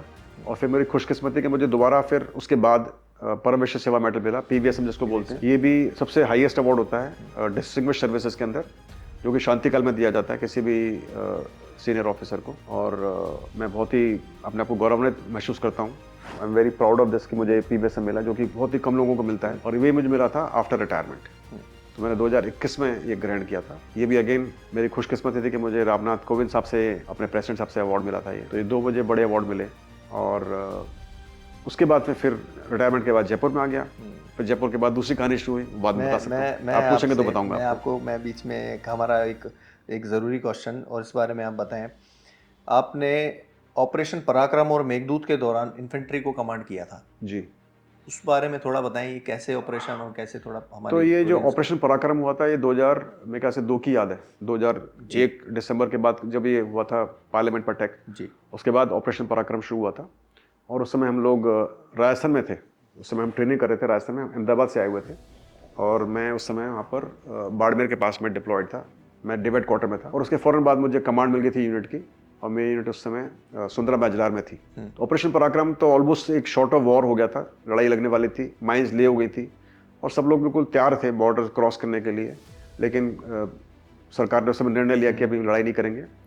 तो short of firing guns, short of having hand to hand battle, हमने सब कुछ तैयारी कर ली थी, मोर्चे खोद लिए थे, माइंस लगा ली थी, टैंक्स तैयार कर लिए। तो वो एक अलग तरह का एक्सपीरियंस था। लेकिन हाँ, वॉर नहीं हो पाई, और अच्छी बात भी है क्योंकि वॉर कहना और कराना बड़ा आसान होता है, लेकिन जब वॉर हो जाती है तो बहुत हजार लोगों की वहाँ पर जान जाती है। मेघदूत के बारे में आप बताएं। उसके बाद फिर जो मेघदूत था वो फिर इसके बाद फिर नेक्स्ट मेरा जो ऑपरेशन था, जब मैं अहमदाबाद में था, वहाँ से फिर मुझे मौका मिला अपनी यूनिट को ले जाने का सियाचिन ब्रिगेड में। तो सियाचिन ब्रिगेड में जो डिप्लॉयड होते हैं उसको ऑपरेशन मेघदूत बोलते हैं। और उस दौरान के अंदर भी वहाँ पर लाइन ऑफ कंट्रोल के ऊपर एक्सचेंज ऑफ फायर होता था।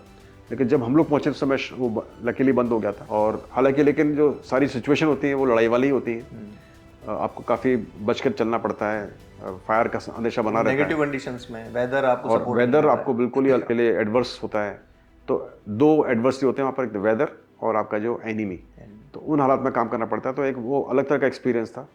और जब आप इन पहाड़ों पर चले जाते हो जब बहुत हाई होते हैं तो वहाँ पर कैजुअलिटीज़ होना बहुत एक आम बात होती रहती है। बहुत चौकस रहना पड़ता है, टेम्परेचर -30-40 टेम्परेचर होता है, और बिल्कुल आइसोलेशन होता है, बर्फ़ पड़ती रहती है, बहुत दिक्कत होती है। तो वो अलग तरह का एक्सपीरियंस। अब हम आपसे एक दूसरे सवाल पर आएंगे। नॉर्थ ईस्ट में आप लंबे समय आपने पोस्टेड रहे, कश्मीर में, लद्दाख में, राजस्थान में। कश्मीर में आपको आतंकवाद देखने को मिला, लद्दाख में और नॉर्थ ईस्ट में आप चाइना को नज़दीक से। तो पाकिस्तान से किस तरह के हमारे रिलेशन है, किस तरह की हमारा वो एनिमी है, चाइना किस तरह का एनिमी है, कैसे हालात रहे, थोड़ा सा उस बारे में आप डिटेल में बताएं। तो मैं इनको भी एनिमी नहीं बोलूँगा क्योंकि एनिमी तो लड़ाई में होता है। कोई भी जो हमारे जब लड़ाई करते हैं, अभी ये उनको बोल सकते हैं कि एक एडवर्सरी, पोटेंशियल एडवर्सरी जिनसे हमारी लड़ाई हो सकती है। हमारा दुश्मन नहीं है, हम दुश्मन नहीं मानते। तो जब मैं अंगोला में था मुझे अच्छे से याद है कि वहाँ पर एक डीमाइनिंग टीम थी पाकिस्तान की, उनके ऑफिसर्स थे, उनके जवान्स थे, उनसे हमारे संबंध काफ़ी अच्छे होते थे। मतलब क्योंकि वो लोग हिंदी बोलते थे, हमारे जैसा खाना खाते थे, हमारे जैसे गाने सुनते थे। मैंने सुना है ईद पे मिठाइयाँ अपन को इंडियन ऑफिसर्स को, जवान को खिलाना और ऐसा कुछ होता है। अपने दिवाली पे अपन उनको खिलाते हैं बिल्कुल बॉर्डर पे। हमारे बहुत अच्छे संबंध होते हैं, कभी भी ऐसे दुश्मन जैसे नहीं रखते आपस के अंदर, रखना भी नहीं चाहिए क्योंकि वो भी सैनिक, हम भी सैनिक हैं। लेकिन जब जरूरत पड़ेगी तो हम जान ले लेंगे दूसरे। लेकिन वो कश्मीर के आतंकवाद वो आपने नजदीक से देखा, वो देखा था। तो मैं बताना चाहता कि ये जो हम बोलते हैं ना, दुश्मन नहीं है हमारे, कोई भी, चाइना भी दुश्मन नहीं है और पाकिस्तान भी नहीं है, लेकिन कॉम्पिटिटर्स हैं। और चूंकि हमारे उनसे कॉन्फ्लिक्ट्स हैं तरह तरह के, तो ज़रूरत पड़ेगी तो हमको लड़ाई भी करनी पड़ेगी, और हम लड़ाई करेंगे तो हम जान लेने में चूकेंगे नहीं। मैं नहीं, हमारे सभी सैनिक, कोई भी यही सोचता है। लेकिन वो लड़ाई के मैदान में होगा और बिल्कुल ठोक बजाकर बोलकर होगा, चुपके से, धोखे से नहीं होगा। तो वो बात तो हो गई दुश्मन वाली या एडवर्सरी वाली। मेरा कई बार पाला पड़ा, जैसे मैंने बोला जब शुरू में गया था सिक्किम के अंदर तो चाइनीज से पाला था, नाथुला के पास में, याकला के पास में, उनको नज़दीक से देखा। तो सभी तरह के लोग होते हैं, लेकिन मुझे लगता है इंडियन आर्मी काफ़ी प्रोफेशनल होती है। इंडियन आर्मी की मैं बताता हूँ खास बात जी। इंडियन आर्मी, क्योंकि मैं अंगोला में था तो कई सारे मैंने वहाँ पर अलग तरह की आर्मी, जाम्बिया की, Zimbabwe army, Nigerian army, Pakistan army, सबसे पाला पड़ा American army, French. Indian army का जो खास वो है और ये है कि हम लोग ऑफिसर लेड आर्मी है। हमारे यहाँ कुछ भी होता है ऑपरेशन, खासकर जो ऑपरेशन होते हैं, अटैक होगा, कुछ भी होगा, वो ऑफिसर लीड करेंगे। पाकिस्तान में ऐसा नहीं है, ऑफिसर लेड नहीं है। वहाँ जवान होंगे, जेसी होंगे, ऑफिसर पीछे होगा। चाइना के अंदर भी ऑफिसर पीछे होगा, इंडियन आर्मी में ऑफिसर आगे होगा।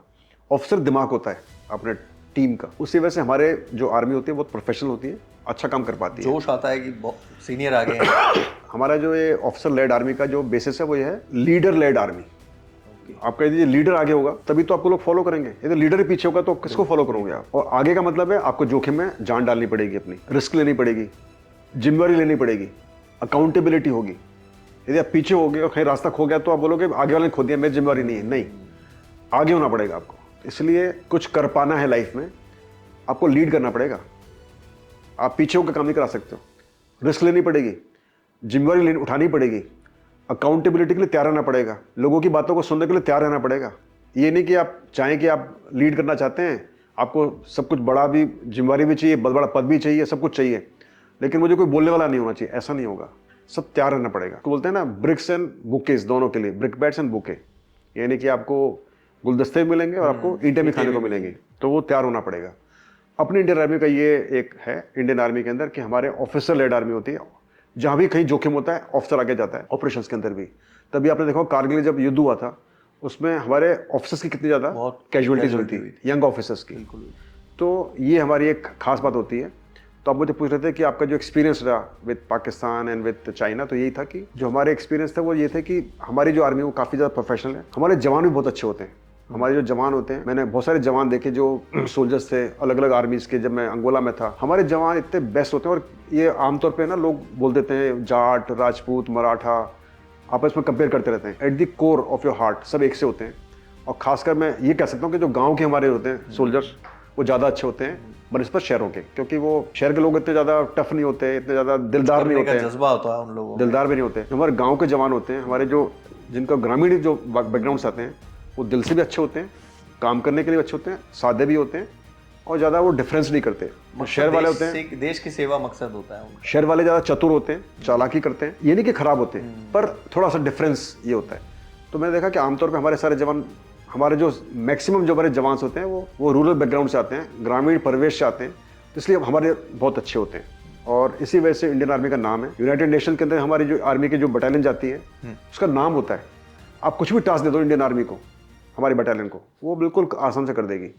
मतलब डाउट नहीं होता, किसी को नहीं कर पाओगे। मेरे जो एक्सपीरियंस थे पाकिस्तान के साथ में थे, जब हम कुपवाड़ा में थे, जब मैं दमाना में था जम्मू के अंदर, और उसके बाद में त्यागशी में जब मैं और कारगिल में जब मैं था, तो हमारे कई सारे एक्सपीरियंस रहे, अच्छे थे। लेकिन फ्रेंडली रिलेशन हमारे रखते हैं, हम लड़ाई नहीं करते, लेकिन जहाँ पर लड़ाई चल रही होती है वहाँ पर हम चूकते भी नहीं है फायर करने के लिए, दुश्मन को मारने के लिए। चाइनीज से चूंकि मैं लड़ाई नहीं चल रही थी, उनसे हमारी रिलेशनशिप काफ़ी प्रोफेशनल थी। और वो बहुत ज़्यादा वेल ट्रेंड नहीं होते हैं, खासकर क्योंकि उनका कॉन्स्क्रिप्शन होता है, अपने आप में कॉन्स्क्रिप्शन नहीं है। कॉन्स्क्रिप्शन मतलब जबरदस्ती उनको डाल देना आर्मी में, तो वो ज़्यादा प्रोफेशनल नहीं होते। ये नहीं कहता कि उनके सोल्जर अच्छे नहीं होते, अच्छे होते हैं, लेकिन जो बॉर्डर पर आते हैं ज़्यादा अच्छे नहीं होते, वो नॉर्मल से होते हैं, वेल ट्रेंड नहीं होते। और हमारे जवान उनसे बहुत 10 कदम आगे होते हैं। जज्बा होता है उन्हें, जज्बा होता है। तो उन सबको देखा हमने, लेकिन यही मेरा फाइनल डिसीजन निकला। मेरे दिमाग में यही रहा कि हमारे जो जवान हैं वो बेस्ट हैं। और ये कहना कि पहले जवान अच्छे थे अब जवान अच्छे नहीं है, पहले ऑफिसर बहुत अच्छे थे अब ऑफिसर अच्छे नहीं, ऐसा बिल्कुल गलत है। अपडेट हो रहा है वो तो धीरे धीरे। ठीक है, अलग अलग कैपेबिलिटीज हो रही हैं। अभी पुराने जवान जो थे बहुत टफ होते थे, अब के जवान थोड़े ज़्यादा टफ नहीं होते हैं। ऑफिसर पहले बहुत टफ होते थे, अब इतने नहीं है। लेकिन अभी के ऑफिसर को डिवाइसेस यूज़ करना, कंप्यूटर यूज़ करना, दिमाग यूज़ करना वो ज़्यादा आता है। टेक्नोलॉजी का यूज़ करना ज़्यादा आता है, अपडेट हो रही है। तो लेकिन फिर भी मैं कहूँगा कि हमारी आर्मी फोर्सेस इंप्रूव हो रही हैं और जज्बा वैसे के वैसे ही है। यदि कल को देश से लड़ाई होती किसी हमारे दुश्मन देश से, हमारे किसी पड़ोसी देश से, तो इंडियन आर्मी में कोई डाउट मत रखना आप कि वो आपको लेट डाउन करेगी, हमेशा आपको गौरवान्वित करेगी। एक मैं आपसे महत्वपूर्ण सवाल पूछता हूँ, मुझे हालांकि इसकी जानकारी है, लेकिन मैं हमारे ऑडियंस के लिए आपसे ये सवाल करूँगा, थोड़ा सा इसको एक्सप्लेन करें कि आर्टिलरी, इन्फेंट्री और सिग्नल्स, बहुत सिंपल सा है, इसको आप थोड़ा सा एक बार बताएं।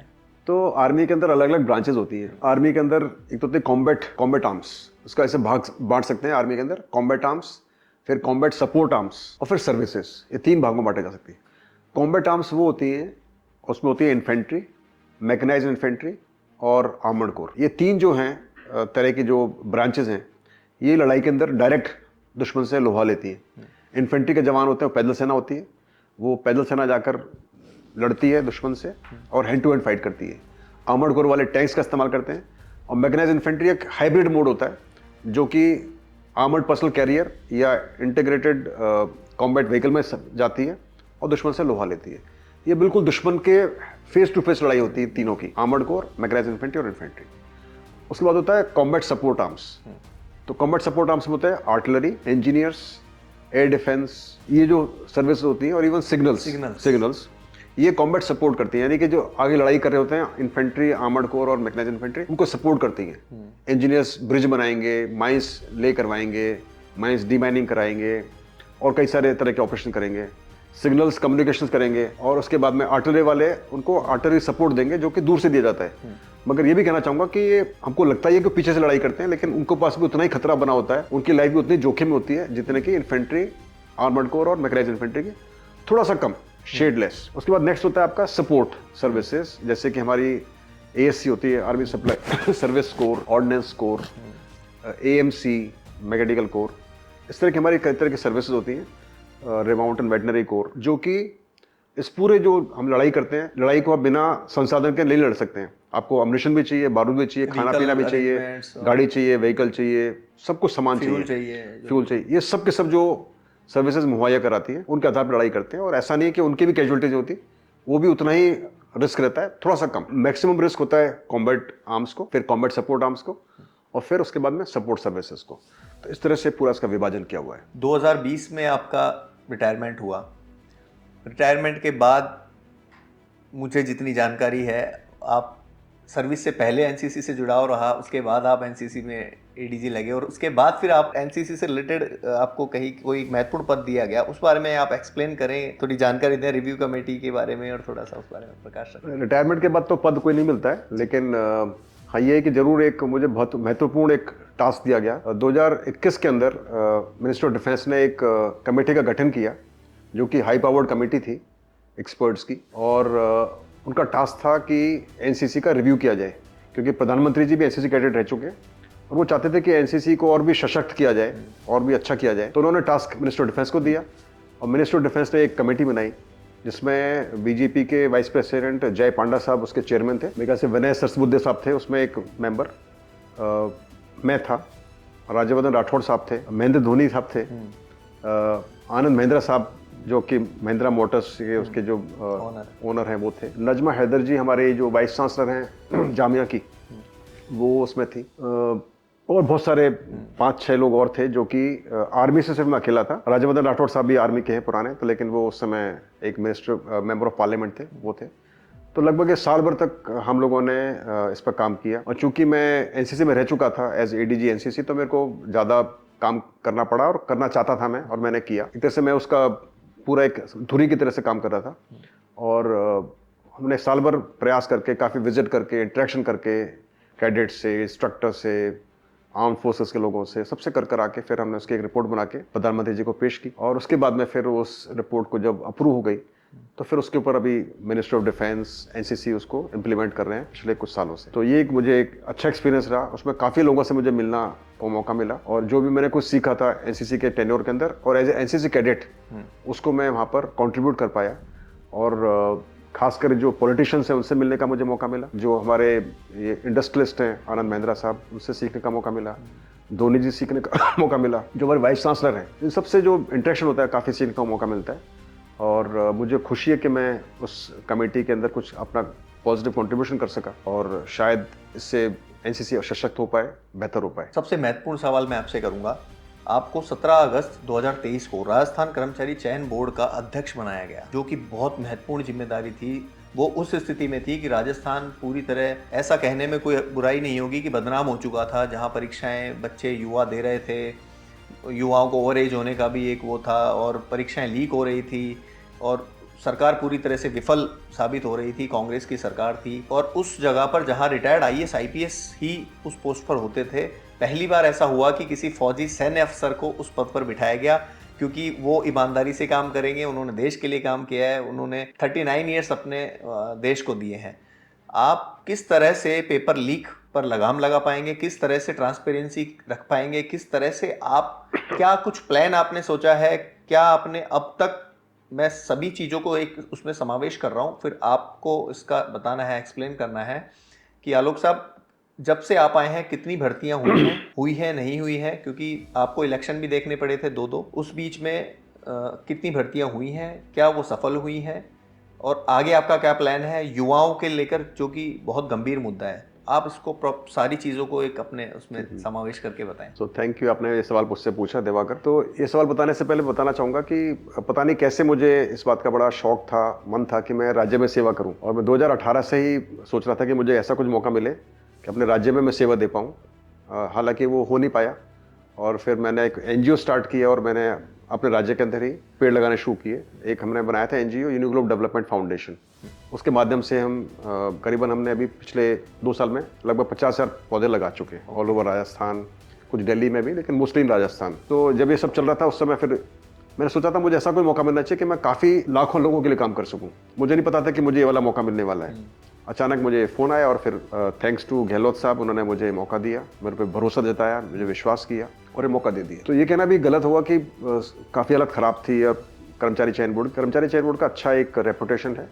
यस, पेपर लीक वगैरह हुए हैं पुराने टाइम के अंदर, और लेकिन फिर भी उसके बावजूद भी कर्मचारी चयन बोर्ड ने एक अच्छा अपना इमेज बना रखी थी। और फिर जो मुझे मौका मिला, फॉरन इलेक्शंस आ गए थे असेंबली के, तो फिर हमको ज़्यादा कुछ कर नहीं सके। फिर जो हमने परीक्षाएं की वो हमने परीक्षा शुरू की थी 11 जनवरी से, और 11 जनवरी से लेकिन आज तक लगभग 15 भर्तियां की परीक्षा हम करा चुके हैं। और सबसे बड़ी जो हमें 2 परीक्षाएं कराई हैं वो है सीईटी, यानी कि कॉमन एलिजिबिलिटी टेस्ट, सीईटी समान पात्रता परीक्षा स्नातक, और समान पात्रता परीक्षा सीनियर सेकेंडरी। समान पात्रता परीक्षा सीईटी स्नातक में लगभग 13 लाख बच्चों ने फॉर्म भरा था, और लगभग 12 लाख, 11.5 लाख बच्चे बैठे थे परीक्षा में, और वो हुई थी 27-28 सितंबर को। और सीनियर सेकेंडरी सीईटी परीक्षा होती है, उसमें लगभग 18,65,000 बच्चों ने फॉर्म भरा था, और लगभग 15.5 लाख बच्चे उसमें परीक्षा में बैठे थे। वो परीक्षा हुई थी 22, 23 से 24 अक्टूबर को। अब एक और परीक्षा होने जा रही है, वो भी काफ़ी बड़ी है, वो है पशु परिचय परीक्षा। वो 1 से 3 दिसंबर को होगी। उसमें लगभग 17.5 लाख बच्चों ने फॉर्म भरा हुआ है, और मुझे उम्मीद है कि काफ़ी अच्छी तादाद में बच्चे उसको परीक्षा को करेंगे। एक और बताना चाहूँगा कि इससे पहले कर्मचारी चयन बोर्ड ने कभी भी, हम सारी परीक्षा कराते हैं ओएमआर मोड के अंदर, यानी पेन पेपर एक्सरसाइज। उसमें बच्चे का प्रिंटेड पेपर आता है और उसमें ओएमआर शीट आती है और बच्चा उसमें एग्जाम देता है। लेकिन पहली बार 30 अगस्त को हमने सीबीटी कराई, कंप्यूटर बेस्ड टेस्ट। वो एक अपने इतिहास में पहली बार हमने कराई। अभी आज हमने सीबीटी कराई है सुबह और दोपहर में। तो अभी कल और आज के अंदर 16 और 18 को हमने 4 सीबीटी परीक्षाएं कराई हैं, और अभी कल परसों हमारी और परीक्षाएं हैं 4। ऐसे करके लगभग 20 परीक्षाएं हम करा चुके हैं पिछले 11 जनवरी से लेकर अभी तक। वो भी एक तरह का अपने आप रिकॉर्ड है, क्योंकि इतनी परीक्षाएं एक साल में नहीं हुई हैं। और अभी पशु परिचय परीक्षा होने वाली है, तो it will be a record of its kind in terms of numbers, in terms of vacancies, in terms of everything. जब मैं आया तो काफ़ी चुनौतियाँ थी, क्योंकि लोगों का भरोसा काफ़ी कम था भर्ती एजेंसियों के ऊपर, और ख़ास करके जो इशू बोलते हैं आप, पेपर लीक और नकलबाजी और तरह तरह की चीज़। और मुझे काफ़ी सारी सूचनाएं, मुझे गोपनीय सूचनाएं मिल रही थी, और सभी का भरोसा था कि ये फौजी ऑफिसर है, सैन्य ऑफिसर है, तो शायद इस पर भरोसा किया जा सकता है, एक्शन करेगा। और मैंने भी पूरा प्रयास किया, और मुझे गहलोत साहब ने बोला था कि पूरे ईमानदारी से काम करना है, किसी की बात नहीं सुननी है, यदि मैं बोलूँ तो मेरी बात भी नहीं सुननी है। ये गहलोत साहब ने खुद मुझे बोला था कि आप अपने मन से काम करो और जो सही हो वही करो। तो मैंने वही किया, और जब मुझे सूचनाएं मिली, गोपनीय सूचनाएं मिली फर्जीवाड़े की, तो मैं उसमें जुट गया। और मुझे खुशी है कि कर्मचारी चयन बोर्ड के इतिहास में मेरे आने से पहले सिर्फ बहुत ही कम, शायद 4-5 एफआईआर हुई होंगी, लेकिन मेरे आने के बाद में हमने लगभग 40-50 या 55 एफआईआर करा चुके हैं। तो ये था डमी के खिलाफ हमने एक्शन काफ़ी लिए। फिर जो फर्जीवाड़े होते हैं, यानी कि जो फ्रॉडुलेंट डिग्रीज होती हैं, फर्जी डिग्रियाँ जो लेकर आते हैं, उसके खिलाफ हमने मोर्चा खोला। तो पीटीआई भर्ती के अंदर हमने मोर्चा खोला हुआ है, और मुझे उम्मीद है कि काफ़ी हम लोगों को उसमें अपात्र घोषित करेंगे जो कि फर्जी डिग्री लेके घूम रहे हैं।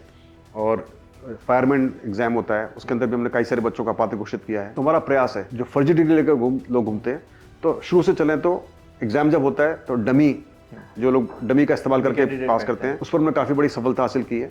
हमने तरह तरह के इनोवेशंस या इनिशिएटिव लिए हैं, जैसे हसल पे नमूना लेना, बच्चे का फॉर्म भराने समय ओटीआर के अंदर ही उसका एक लाइव फोटो ले लेना, डॉक्यूमेंट वेरिफिकेशन स्टेज पर फेस स्कैन कराना, हसल पे नमूना दोबारा लेना, और जब वो ज्वाइन करता है तब दोबारा उसका हसल पे नमूना लेना। तो कई सारे हमने तरीके अपनाए ताकि डमियों का बैठना बंद हो गया। एग्जाम सेंटर पे जब वो एग्जाम देगा तब वो तभी भी वेरीफाई होंगी, तभी वेरीफाई करना, और डमी पर एक्शन लेना, एफआईआर करना। तो सारा ये करने से जो डमी वाला एक जो सिलसिला चल रहा था, वो काफी हद तक मेरे को लगता है काफी बड़ा वो कम हो गया है। दूसरा था पेपर लीक करने वाला। तो पेपर लीक के ऊपर भी उसमें कई सारी कमियां थी, और ऐसा नहीं कि मतलब कुछ एक पेपर लीक, कुछ ज्यादा पेपर लीक नहीं हुआ, लेकिन एक भी पेपर लीक बहुत अपने आप के अंदर बड़ी बात होती है। तो पुराने चेयरमैन जो थे उन्होंने भी अपना प्रयास किया था, मेरे से पुराने भी जो चेयरमैन थे, जो भी 3-4 रहे, लेकिन उसके बावजूद रिटायर्ड आईपीएस हरिप्रसाद जी, लेकिन फिर मैंने आने के बाद में और कुछ प्रयास किया कि उसको और इम्प्रूवमेंट किया जाए। चाहे वो पैकिंग के अंदर हो, चाहे वो और कुछ तरीके हों, और कई सारे हमने तरीके अपनाए कि खास करके मल्टीपल सेट्स बनाना, लास्ट मिनट तक पता नहीं पड़ने देना कि कहाँ पर कौन सा सेट इस्तेमाल होगा, और उसका बिल्कुल एग्जाम से थोड़ी देर पहले ही डिसाइड करना कि कौन सा सेट इस्तेमाल किया जाएगा, ताकि किसी को पता नहीं रहे कि क्या सेट आने वाले हैं और कितने सेट बनेंगे, कितना बच्चा पकड़ सकता है, चेप सकता है, पता कर सकता है। अलग अलग जगह पेपर बनवाना, एक जगह से नहीं बनवाना, अलग जगह से बनवाना, ऐसे करके। और सीबीटी भी एक इसका माध्यम है। सीबीटी के अंदर पेपर सिर्फ 1 घंटे पहले ही आता है सेटर के पास से परीक्षा केंद्र में, तो ये भी एक माध्यम है पेपर लीक को रोकने का। तो ये दूसरा हमने स्टेप था पेपर लीक के बारे में और डमी के बारे में। तीसरा हमने जो प्रयास किया वो था ये फर्जी डिग्रियों को रोकने के लिए, इसके पूरी जांच करना, समिति बनाना, गठन करना, एसओजी का इस्तेमाल करना, विभागों का इस्तेमाल करना। तो हमने ये सब, तो कई सारे जो है ना बड़े बड़े जो प्रॉब्लम चल रही थी हमारी, पेपर लीक, डमी, नकलबाजी, हमने सेंटर्स का भी हमने जो है ना सिलेक्शन, उसके लिए भी हमने काफ़ी ज़्यादा प्रयास किया। और हमने प्रयास किया कि सारे जो सेंटर्स होते हैं एग्जामिनेशन उनको अलग अलग कैटेगरी में बांटा जाए, यानी कि ABCD कैटेगरी बांटा जाए। A is the best category and D is the worst category. तो हम प्रयास करें कि हमारे जो एग्जाम्स हो सिर्फ A और B कैटेगरी में हो, C और D कैटेगरी में ना हो। तो चूंकि जो जितना खराब सेंटर होगा वहाँ उतनी ज़्यादा संभावना होगी नकलबाजी की और पेपर लीक की। उस पर हमने काफ़ी प्रयास किया है। और जो कई सारे बदलाव किए हैं कि डिप्टी कोऑर्डिनेटर जो लगाते हैं, बजाय एक आदमी 6 जगह जा रहा है, 3 जगह जा रहा है, वो सिर्फ एक ही जगह जाए तो कंट्रोल रहता है। इस तरह के हमने कई सारे उसमें बदलाव लेकर आए हैं। ये सब कुछ चलने से लगता है मुझे कि कुछ इंप्रूवमेंट होगा। और एक सबसे बड़ी बात जो एक परेशानी हो रही थी वो थी डिलीटेड क्वेश्चंस की। यानी कि जब पेपर होता है तो उसमें कोई क्वेश्चन होते हैं जो कि एम्बिग्यूअस होते हैं, जिसके अंदर कि डबल आंसर होता है, कोई क्वेश्चन क्लियर नहीं होता है, या उसमें कोई ट्रांसलेशन इशू होता है, उसके वजह से क्वेश्चन डिलीट होता है। तो जब मैं आया तो मुझे पता लगा कि काफ़ी सारे क्वेश्चन डिलीट होते हैं। तो आते ही मैंने प्रयास किया, लेकिन वो सफल नहीं हो पाया और हमारे क्वेश्चन डिलीट हुए काफ़ी सारे। लेकिन जब दोबारा परीक्षा मैंने शुरू कराई 22 जून के बाद से, उसमें हमको काफ़ी सफलता हासिल मिली है। तो 22 जून के बाद जो भी परीक्षा हमने की है उसके अंदर डिलीशन जो हुआ है काफ़ी हद तक कम हो गया है। कुछ परीक्षाओं में बिल्कुल जीरो हो गया है, कुछ एक परीक्षा में थोड़ा कम रहा है, एक परीक्षा में थोड़ा ज़्यादा हुआ, लेकिन ज़्यादातर वो जो स्कोर है वो काफ़ी डाउन हो गया। तो मुझे खुशी है इस बात की, क्योंकि जब क्वेश्चन डिलीट नहीं होंगे तो संभावना बनी रहेगी कि फिर वो लिटिगेशन में ना जाएंगे। तो जो आमतौर पे भर्ती परीक्षाएं जो होती हैं वो लिटिगेशन में चली जाती हैं और रुक जाती हैं या डिले हो जाती हैं। तो हमारा ये प्रयास है कि अभी सारी जो परीक्षाएं हम करा रहे हैं वो लिटिगेशन में ना जाए, और उसमें डिलीशन का एक बहुत बड़ा रोल होता है, उसको हम काफ़ी कम करने का प्रयास किया है। आलोक साहब, मेरा आपसे ये कहना है कि 17 अगस्त 2023 को कांग्रेस सरकार के दौरान आपको ये अध्यक्ष पद दिया गया। जनवरी से नवंबर में हमारी इलेक्शन थे यहाँ पर और सरकार चेंज हो गई। के बाद हमारे मुख्यमंत्री बने भजन लाल जी। जनवरी से आपने काम करना शुरू किया और आपने अब तक बहुत सारे एग्जाम करा दिए और बहुत ट्रांसपेरेंसी से आपने चीज़ों को संभाले हुआ है और सब अच्छे से आपने सफलता से कराए हैं। तो जिस तरह से आपको पिछले मुख्यमंत्री अशोक गहलोत ने कहा था कि आप फ्री होल्ड काम करें, मेरी भी ना माने, उस तरह से क्या आपको इस भाजपा सरकार भजनलाल जी का भी सपोर्ट रहा है, या उन्होंने भी आपको अप्रिसिएट किया, या उन्होंने भी आपको फ्री होल्ड दिया है कि आलोक जी आप कीजिए और इन नकलबाजों पर इन पर लगाम कसिए और ट्रांसपेरेंसी रखिए? किस तरह से आप, तो वो आप थोड़ा बताएं। आई थिंक मेरी खुशकिस्मती है ये बात कि चाहे वो कांग्रेस सरकार रही चाहे वो बीजेपी सरकार, दोनों से मुझे पूरा फुल सपोर्ट, पूरी ब्लेसिंग्स मिली हैं। और जैसा मुझे गहलोत साहब ने बोला था वैसे मुझे भजनलाल साहब ने बोला, हमारे CM साहब ने, कि आप जैसे कार्रवाई कर रहे हैं बिल्कुल वैसे करते रहें, और भी आप चाहें जो भी आप करें, और बिल्कुल खुले दिल से और शिकंजा कसें जो कि लोग गलत काम कर रहे हैं, और अच्छे से भर्तियां कराएं। कभी किसी से डरना नहीं है, किसी से दबना नहीं है, और जैसा उन्होंने बोला कि किसी की सुननी नहीं है, और आप बिल्कुल बेफिक्र बिंदास काम करें, राज्य के लिए काम करें, और जितना हो सके अपनी भर्तियां कराएं। तो मेरी खुशकिस्मती है कि मुझे पूरा सपोर्ट मिलता है सरकार के सभी विभागों से। पहले भी मिल रहा था जब मैंने ज्वाइन किया, उसके बाद भी मिल रहा है, और मैं जो चाहता हूँ मुझे लगभग मिल जाता है। कभी कोई परेशानी नहीं होती है। कभी कभार जैसे सरकारी तंत्र काम करता है थोड़ा टाइम लग सकता है, मगर देर सवेर काम सारे हो जाते हैं, और यही वजह से कि हम अभी कितनी सारी भर्तियां करा सकें, और अभी कराने वाले हैं। अगले साल का जो हमने कैलेंडर छापा है उसमें जून 2025 तक हमने कैलेंडर छाप दिया है। लगभग 75 उसमें एग्जाम्स हम करा रहे हैं। तो एक काफ़ी बड़ा रिकॉर्ड है अपने आप के अंदर, और हम इसलिए करा पा रहे हैं कि हमारे जो बोर्ड के कर्मचारी हैं वो काफ़ी मुस्तैद हैं, और मुझे पूरा भरोसा है कि सरकार का हमको पूरा सपोर्ट रहेगा। और मुझे आश्वासन मिला है मुख्यमंत्री जी से और पूरे सरकार के CS साहब से, चीफ सेक्रेटरी साहब से, और सभी विभागों से कि वो पूरी इनको सपोर्ट हमको रहेगा, एग्ज़ाम हम करा पाएंगे। तो मुझे उम्मीद है कि सब काम अच्छे से होगा और भी बेहतर होगा। आगामी समय में कितनी लाख भर्तियां, कितनी हज़ार, कितनी लाख भर्तियां आपको लग रहा है कि इतनी सरकार इतनी भर्तियां निकालेगी और इतने एग्ज़ाम होंगे? और वो तो मुझे एग्जैक्ट नंबर ऐसे याद नहीं है, लेकिन जो हम एग्जाम्स करा रहे हैं अभी लगभग 70,000 के आसपास जो भर्तियां हैं जून 2026 तक हमारा प्लान है करने का। सारी जो भर्तियाँ वो लगभग 70,000 पदों को कवर करेंगी। आप कह रहे हैं आपने एफआईआर भी ऐसे लोगों के खिलाफ कराई है जो पेपर लीक या इस तरह की आपने शिकायतें दी, और 40 एफआईआर लगभग आपने बताई कि आप करा चुके हैं। तो पुलिस डिपार्टमेंट का आपको पूरा सहयोग मिला? क्या वो लोग जेल गए? क्या किसी पर स्ट्रिक्ट एक्शन हुआ, और किस तरह से, वो थोड़ा सा क्लियर करके थोड़ा बताएं एक बार। तो इसमें ऐसा होता है कि जब हमको शिकायतें मिलती हैं या हमको कुछ पता पड़ता है जी। गोपनीय सूचनाओं से, हम उसकी तहकीकात करते हैं और उसकी फिर हम रिपोर्ट बना के एसओजी को सौंपते हैं। शुरू में तो हमने सारी एफआईआर की थी सांगानेर थाने में, फिर जब एसओजी एक्शन में आई तो हमने फिर एसओजी को हमने फिर ये सारी एफआईआर भेजनी शुरू कर दी, और फिर एसओजी हमारे बिहाफ पे एफआईआर करता है। हमारी सारी शिकायतों पर वो एक्शन लेते हैं। हमारे पास इतना टाइम नहीं होता कि उसको हम फॉलो अप कर सके, चेक कर सके कि उसका क्या रहा, क्योंकि वो काम फिर एसओजी का हो जाता है। आपकी लीगल सेल भी होती है? हमारा लीगल सेल होता है, उसके जरिए हम कुछ कुछ पता करते हैं, लेकिन ज़्यादा हमारा फोकस इन चीज़ों पर नहीं होता है। हम अब शिकायतें बना के भेजते हैं एसओजी को, फिर उसको फॉलो क्या करते हैं। आपका कोई खुफिया तंत्र कुछ ऐसा होता है जो पता लगा सके मुखबिर तंत्र की कहाँ क्या चीजें? ऐसा कुछ होता नहीं, लेकिन मैंने बनाया हुआ है, तो मुझे कुछ कुछ खबर मिलती रहती है, उसी के जरिए हम काफ़ी सारे काम कर पर्सनल पाते विंग हैं। आपने अपने स्तर पे अपने बनाई है? पर्सनल, मैंने जैसे आर्मी का आदमी हूँ मैं, मुझे लगता है कि मुझे पता रहना चाहिए कुछ Intelligence कोई कुछ, ऐसी तो मैं, और लेकिन आपने पूछा कि हमारा सहयोग कैसे है पुलिस से, तो बहुत ही बेहतरीन है। हमारे पहले डीजी साहब और अभी डीजी साहब से, दोनों से मेरा डायरेक्ट पर्सनल 1-to-1 कनेक्शन है। और जो एसओजी है, एडीजी साहब विजय वीके सिंह साहब गजब के आदमी हैं, बहुत अच्छा काम और पूरा जो स्टाफ है उनका बहुत ही मेरे से 1-to-1 सभी से है। बल्कि हमारे सभी जो विभाग हैं पुलिस के, सबसे मेरा 1-to-1 कनेक्शन है। और जो एचओडी हैं, सभी हेड ऑफ द डिपार्टमेंट है सभी विभागों के सरकार के, उनसे मेरा 1-to-1 कनेक्शन रिलेशन है। यानी व्यक्तिगत तौर पर सबसे मिलता रहता हूँ, बातचीत करता रहता हूँ। सभी लोग बहुत ही ज़्यादा फोर्थकमिंग है, बहुत ही हेल्पफुल हैं, और यही वजह है कि हम काम आसानी से कर पा रहे हैं। कई सारे काम कर पा रहे हैं जो पहले नहीं हुए, और मुझे उम्मीद है कि आगे भी और भी इम्प्रूवमेंट होता रहेगा, और अब ज़्यादा ज़्यादा अच्छा काम करते रहेंगे। मैं आखिरी सवाल आपसे करने जा रहा हूँ। आपको, क्योंकि 70-75 एग्ज़ाम अभी कराने हैं, ये पॉडकास्ट हमारा सभी युवाओं के लिए, सभी के लिए रहेगा, उनके पेरेंट्स के लिए रहेगा।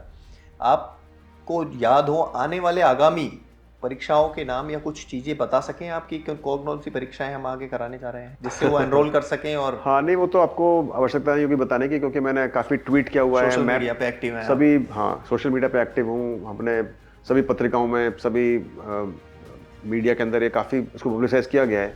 और वो लंबी लिस्ट है, 75 एग्जाम की लिस्ट बताना आसान नहीं है, लेकिन बड़ी परीक्षा जैसे में वीडियो परीक्षा है, पटवारी परीक्षा है, ये सब बड़ी बड़ी परीक्षाएं जो उसके अंदर सम्मिलित हैं, और उस पर बच्चे तैयारी करना चाहिए और उसको ज्वाइन करना चाहिए। लेकिन मैं आपके माध्यम से एक मैसेज देना चाहूँगा, यदि आप बोले तो मैं मैसेज दूँ। बिल्कुल, आप मैसेज दीजिए। तो मैसेज, मैं एक संदेश देना चाहूँगा युवाओं को और उनके अभिभावकों को, उनके पेरेंट्स को, कि मुझे लगता है इस समय देश एक चुनौती का सामना कर रहा है। सब कुछ देश के पास हो रहा है, देश एक बड़ी इकोनॉमी बनता जा रहा है, लेकिन जो एक कमी हमारे पास होती जा रही है वो है चरित्र की। मुझे लगता है कि सबसे आवश्यक जो देश के निर्माण के लिए, राष्ट्र निर्माण के लिए होता है, वो है चरित्र निर्माण। Character building is the basic building block of nation building. तो मैं कहना चाहूँगा कि पेरेंट्स, युवा, अपने भाई बहन जो भी समझते हैं, उनको इस बात पर तवज्जो देनी चाहिए, जोर देना चाहिए कि वो चरित्र निर्माण करें अपने बच्चे का, अपने भाई बहन का या खुद का। और वो कैसे होता है? बहुत ही कुछ छोटे छोटे चीज़ें हैं, जैसे कि डिसाइड कर लेना कि गलत रास्ता मैं नहीं अपनाऊंगा, सरकारी नौकरी पाने के लिए, धन कमाने के लिए, कुछ भी करने के लिए मेहनत करूंगा। जो गीता के कुछ उपदेश हैं, मैं कर्म करूंगा बस, और फल की इच्छा नहीं करूंगा, जो फल मिलेगा वो देख लूंगा, जैसा होगा बने ना बने, अच्छे इंसान जरूर बने। तो ये, हाँ, ये बहुत ही आवश्यक है। और दूसरों की मदद करूंगा, ट्रैफिक सिग्नल पालन करूंगा, पेड़ लगाऊंगा, छोटे छोटे अपना फिजिकली फिट रखूंगा। खुद को फिजिकली फिट रखना भी एक बहुत बड़ा आपका कॉन्ट्रीब्यूशन है देश के लिए। यदि आप फिट नहीं होते हो, आप एक बोझ बन जाते हो, खुद के लिए, खुद के परिवार के लिए, देश के लिए। आपको देखने के दूसरे लोग होते हैं, हॉस्पिटल की जरूरत पड़ती है, आपको ब्लड देना पड़ता है, कुछ भी हो सकता है। कहने का मेरा मतलब है कि आप यदि फिट रहकर आप रह रहे हो, तो आप देश के लिए आप एक एसेट बन रहे हो, एक अच्छा बन रहे हो, बजाय इसके कि आप अनफिट हो। उसी माफे का यदि आपका चरित्र अच्छा है, आप अच्छे काम करके, आप मेहनत करके पढ़ाई कर रहे हो, मेहनत करके फिर आप सर्विस कर रहे हो, तो आप अपने ऑर्गेनाइजेशन के लिए एक एसेट बनोगे, उसका आप एक फ़ायदा बनोगे। यदि आप गलत तरीके अपना के आप ज्वाइन करोगे, कितना चलोगे, और आपके हमेशा तलवार लटकी रहेगी सिर के ऊपर। तो मेरा कहने का बेसिक ये मतलब था कि जो मैं प्रयास करें माता पिता और बच्चे भी अपनी मेहनत से, अपने लगन से, अपने जज्बे से वो परीक्षाएं पास करें, और फिर वो ज्वाइन करें। डमी का रास्ता, पेपर लीक का रास्ता, फर्जी डिग्री का रास्ता, नकल का रास्ता छोड़ें और सीधे रास्ते पर चलें। सीधे चलोगे तो आप रास्ता नहीं खोगे, आप घूम घूम के चलोगे, रास्ता खो जाओगे। और तो भ्रमित ना हो, दलालों के चक्कर में ना पड़ो, अपने जो आपके माता पिता की गाड़ी कमाई है मेहनत की, उसको आप ना लुटाओ दवालों के चक्कर में अंदर। और जब आप उल्टे काम करके सर्विस में आओगे, जैसे भी एसआई भर्ती में चल रहा है, तलवार लटकी हुई है उनके सिर के ऊपर, पता नहीं कब उनका चला जाए। इसी माफी जैसे हमने अभी पीटीआई भर्ती के अंदर तलवार लटकी हुई है बच्चों के सिर के ऊपर, जैसे अभी दूसरी भर्ती है फायरमैन, उस पर तलवार लटकी हुई है, ऐसी बाकी भर्ती भी तलवार लटकने वाली है, लटकेगी, और कब आपकी जॉब चली जाए फायदा नहीं। तो मुझे कहने का मेरा यही एक तात्पर्य है और मतलब है कि कृपा करके सीधे चलें, मेहनत करें और मेहनत से जो मिले उस पर खुश रहें। लाइफ को जरूर एंजॉय करें लेकिन अपनी मेहनत से करें। आलोक जी, आज के टाइम में लोग डरते हैं कि हमारे एक ही संतान है, या फौज में जाएंगे, कुछ कैजुअलिटी हो गई या फौज में भेजेंगे, या मतलब देश सेवा का शायद आज के टाइम में युवाओं में उतना नहीं है, या पेरेंट्स नहीं चाहते कि हमारा बच्चा देश सेवा में जाए, फौज के लिए शायद उतना नहीं सोचते। उस बारे में आप एक मैसेज दें युवाओं को, उनके पेरेंट्स को, कि फौज के बारे में जो भ्रांतियां हैं उसको सही करें। आपने अच्छा सवाल पूछा मुझसे। मेरे दो मैसेज हैं, दो मेरे पॉइंट्स हैं। पहला पॉइंट तो ये है कि जो देश सेवा है उसके लिए ज़रूरी नहीं कि हम यूनिफॉर्म पहने या आर्मी में जाएं या एयरफोर्स नेवी में जाएं, ये आवश्यक नहीं है। हम सब अपने अपनी जगह पर जहाँ पर भी हैं, जिस रोल में हैं, जैसे आप अभी एक मेरा इंटरव्यू कर रहे हैं, ये भी एक तरह का देश सेवा ही है, क्योंकि आप युवाओं को जागृत करने की कोशिश कर रहे हैं। कोई दूसरा आदमी है जो कि बिजली विभाग में है, वो बिजली को चला रहा है, वो भी देश सेवा ही कर रहा है। तो जो जहाँ पर है, चाहे वो टेलीफोन के ऊपर है, चाहे वो बैंक में है, वो किसी भी, चाहे वो इवन शेयर मार्केट में है, so he is trying to contribute to the GDP. मुझे लगता है कि हम सब अपने जहाँ पर रोल में जहाँ पर हैं, यदि हम अपने मन से लगन से काम करें, जो उनको मिला हुआ है, जो उनको रोल मिला हुआ है, टीचर्स अपने अच्छे से मन से पढ़ाएं, जो जिम इंस्ट्रक्टर अच्छे से वो बच्चों को सिखाए ताकि वो मजबूत बन सकें, डॉक्टर्स अच्छे से चिकित्सा करें। यानी कि कहने का मतलब है कि हर एक आदमी का रोल है, निहित रोल है, वो अच्छे से रोल प्ले करे तो वो देश की सेवा कर रहा है, डायरेक्टली और इनडायरेक्टली। इसलिए बहुत ज़रूरी नहीं कि आप आर्मी में जाएं तभी आप देश सेवा करेंगे, बाकी लोग नहीं कर रहे। दूसरी बात, अक्सर हालांकि हरियाणा में, राजस्थान के अंदर, पंजाब में, हिमाचल और कई साउथ के भी स्टेट्स में ऐसी ट्रेडिशन बने हुए हैं कि लोग आर्मी में जाते हैं, आर्मी, नेवी, एयरफोर्स में, और उनको कोई डर नहीं लगता है इस बात का। लेकिन कुछ राज्यों के अंदर ऐसा भ्रांति है कि आर्मी में बहुत रिस्क होता है, और अपने राज्यों के अंदर भी कुछ होता है, जो कि शहर में खासकर लोग रहते हैं, माता पिता बच्चों को नहीं भेजते। मेरा एक ही बच्चा है, वो आर्मी में चला गया तो मान लो कुछ हो जाएगा तो क्या हो जाएगा। तो मैं बताना चाहूँगा, चूंकि मैंने नेशनल वॉर मेमोरियल में मैंने उसको, मेरा कंट्रीब्यूशन था 1947 15 अगस्त के बाद से जो भी हमारे सैनिक वीर गति को प्राप्त हुए, उन सबके नाम नेशनल वॉर मेमोरियल में स्वर्णाक्षर में अंकित हैं। कितने नाम हैं? जितने भी सारे युद्ध हुए, चाहे वो 47 का वॉर हो, 65 वॉर, 62 वॉर, नाथुला कॉन्फ्लिक्ट हो, 99 यूएन का ऑपरेशन हो, कारगिल ऑपरेशन हो, या और तरह के जो भी तरह के जहाँ पर हमने कॉन्फ्लिक्ट के अंदर हिस्सा लिया, उसमें हमारे वो संख्या 30,000 से कम है, 30,000 से कम है। यानी अभी तक वो संख्या कम, मतलब छोटी संख्या नहीं है। एक सैनिक का बलिदान भी बहुत बड़ा होता है, वो लाखों के बराबर होता है, तो उसको हम किस तरह से कम नहीं बोल सकते, लेकिन एक संख्या देखा जाए तो 30,000 ही है वो। और वो 30,000 सैनिकों का जो खून बलिदान देश के लिए किया, उसी की वजह से आज हम स्वतंत्र होकर यहाँ पर बैठे हुए हैं, बातचीत कर रहे हैं, इंटरव्यू हो रहा है। वो बलिदान, उसका कोई मोल नहीं है, उसको कोई तोल नहीं है। लेकिन अब दूसरी बात बताता हूं मैं आपको। आपने अभी कुछ दिनों पहले पेपर में पढ़ा होगा, 2023 का आंकड़ा पेपर में आया था, कितने लोग सड़क दुर्घटनाओं में की मौत हुई। वो कहीं ज्यादा आंकड़ा है, अभी हफ्ते भर पुराना ही आंकड़ा है। बिल्कुल। मुझे अच्छे से याद आ रहा है, लगभग 1,78,000 लोगों ने अपनी जान गंवाई सड़क दुर्घटनाओं में इंडिया के अंदर 2023 में। सिर्फ एक साल के अंदर इतनी दुर्घटना है, इतने लोग। 1,78,000, 30,000 सैनिक स्वतंत्रता से लेकर अभी तक, उसका 6 गुना सिर्फ एक साल में सड़क दुर्घटनाओं में उनकी मौत हो गई। यानी अब जब भी आप सड़क पर जाओ, सोच कर जाओ कि लड़ाई में जा रहे हो आप, ऐसा सोचना पड़ेगा आपको भी। बिल्कुल सोचना पड़ेगा, क्योंकि ये जरूरी नहीं कि आप ही को गलती करो, सामने वाला गलती करेगा, आपकी जान जा सकती है। बिल्कुल कर सकते। तो जब आप हर रोज, हर क्षण आप रोड पर जा रहे हो और आपकी जान को खतरा बना हुआ है, आप आर्मी में जाओ ना, वहाँ कितना आपको आर्मी देखभाल करती है, कितना आपकी प्रोटेक्शन करती है। हमारे एक रूल है आर्मी के अंदर, यदि आपको मलेरिया हो जाएगा, आपके खिलाफ कार्रवाई होगी। मलेरिया कैसे हो गया? आपने ध्यान क्यों रखा अपने बॉडी का? हमको हमारी बॉडी का ध्यान रखना पड़ता है, सरकार ध्यान रखती है, आर्मी ध्यान रखती है, आपकी केयर होती है। तो जितना आर्मी में आदमी सुरक्षित है, उतना देश में कहीं भी सुरक्षित नहीं है। तो मैं आप सबके माध्यम से आग्रह करूंगा, सभी माता पिताओं को, अभिभावकों को, सभी बड़ों को, बच्चों को, सभी को, जो भी समझते हैं आर्मी नेवी में आप बिल्कुल सुरक्षित हैं। इतने सुरक्षित आप कहीं भी नहीं है। आप सबसे असुरक्षित हैं वो कहाँ पर है? रोड के ऊपर। तो बड़ा ध्यान रखिए। तो यदि आप रोड पर जा सकते हो जहाँ पे इतनी ज़्यादा असुरक्षा है, तो आपको आर्मी में जाने में बिल्कुल हिचकना नहीं चाहिए। ठीक है? So please all the best, and if you want to join army, you can join army. बहुत डिफिकल्ट नहीं है।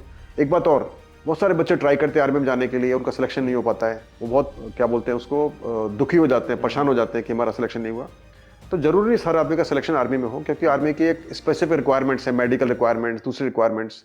ऐसे बहुत से बच्चे हैं जो कि वहाँ पे सिलेक्शन नहीं होते, लेकिन बाहर जाके वो IAS बनते हैं, इंडस्ट्रीज बनते हैं, इन्वेस्टमेंट बैंकर बनते हैं, डॉक्टर बनते हैं, बहुत अच्छा करते हैं। तो कभी भी आदमी को परेशान नहीं होना चाहिए कि मेरा ये एक दरवाजा बंद हो गया, अब मेरा लाइफ खत्म है, मैं बिल्कुल बेकार हूँ और मैं अच्छा नहीं हूँ, मैं बाकी लोग अच्छे हैं, ऐसा नहीं है। यदि आपके लिए एक दरवाजा बंद होता है तो दूसरे 10 दरवाजे खुल जाते हैं। तो कभी भी ऐसा सोचना नहीं है कि आप अनफिट हो, आप सही नहीं हो, आप कैपेबल नहीं हो, आप कॉम्पिटेंट नहीं हो। आप जैसे हो आप ट्राई करते रहें, परसिवरेंस यानी दृढ़ता से लगे रहें, आपको जरूर मौका मिलेगा। और एक और मैं बताना चाहूँगा, पार्टिंग मेरा एक पॉइंट है, और वो है कि आमतौर पर लोग सोचते हैं कि मैं फेल हो गया, और मेरी जो डेफिनेशन फेल की है वो ये है कि जब आप अटेम्प्ट करना बंद कर दो, प्रयास करना बंद कर दो, तब आप फेल होते हो, तब आप असफल होते हो। जब तक आप प्रयास करते रहते हो आप फेल नहीं होते हो। मेरे साथ में एक बैचमेट था, उसका नाम है गोपाल गुरु, उसने 6 बार SSB में अपना ट्राई किया और 6ठी बार वो सिलेक्शन हुआ, और वो भी मेजर में रिटायर हुआ। यानी कि मतलब उसमें कोई कमी नहीं थी, लेकिन चांस की बात है कि पहली 5 बार में सिलेक्शन नहीं हुआ। तो आदमी को जुटे रहना चाहिए, प्रयास करते रहना चाहिए, सफलता जरूर मिलेगी। कभी भी आपको गिव अप नहीं करना है, फेल नहीं मानना है अपने आप को। All the best. Thank you so much.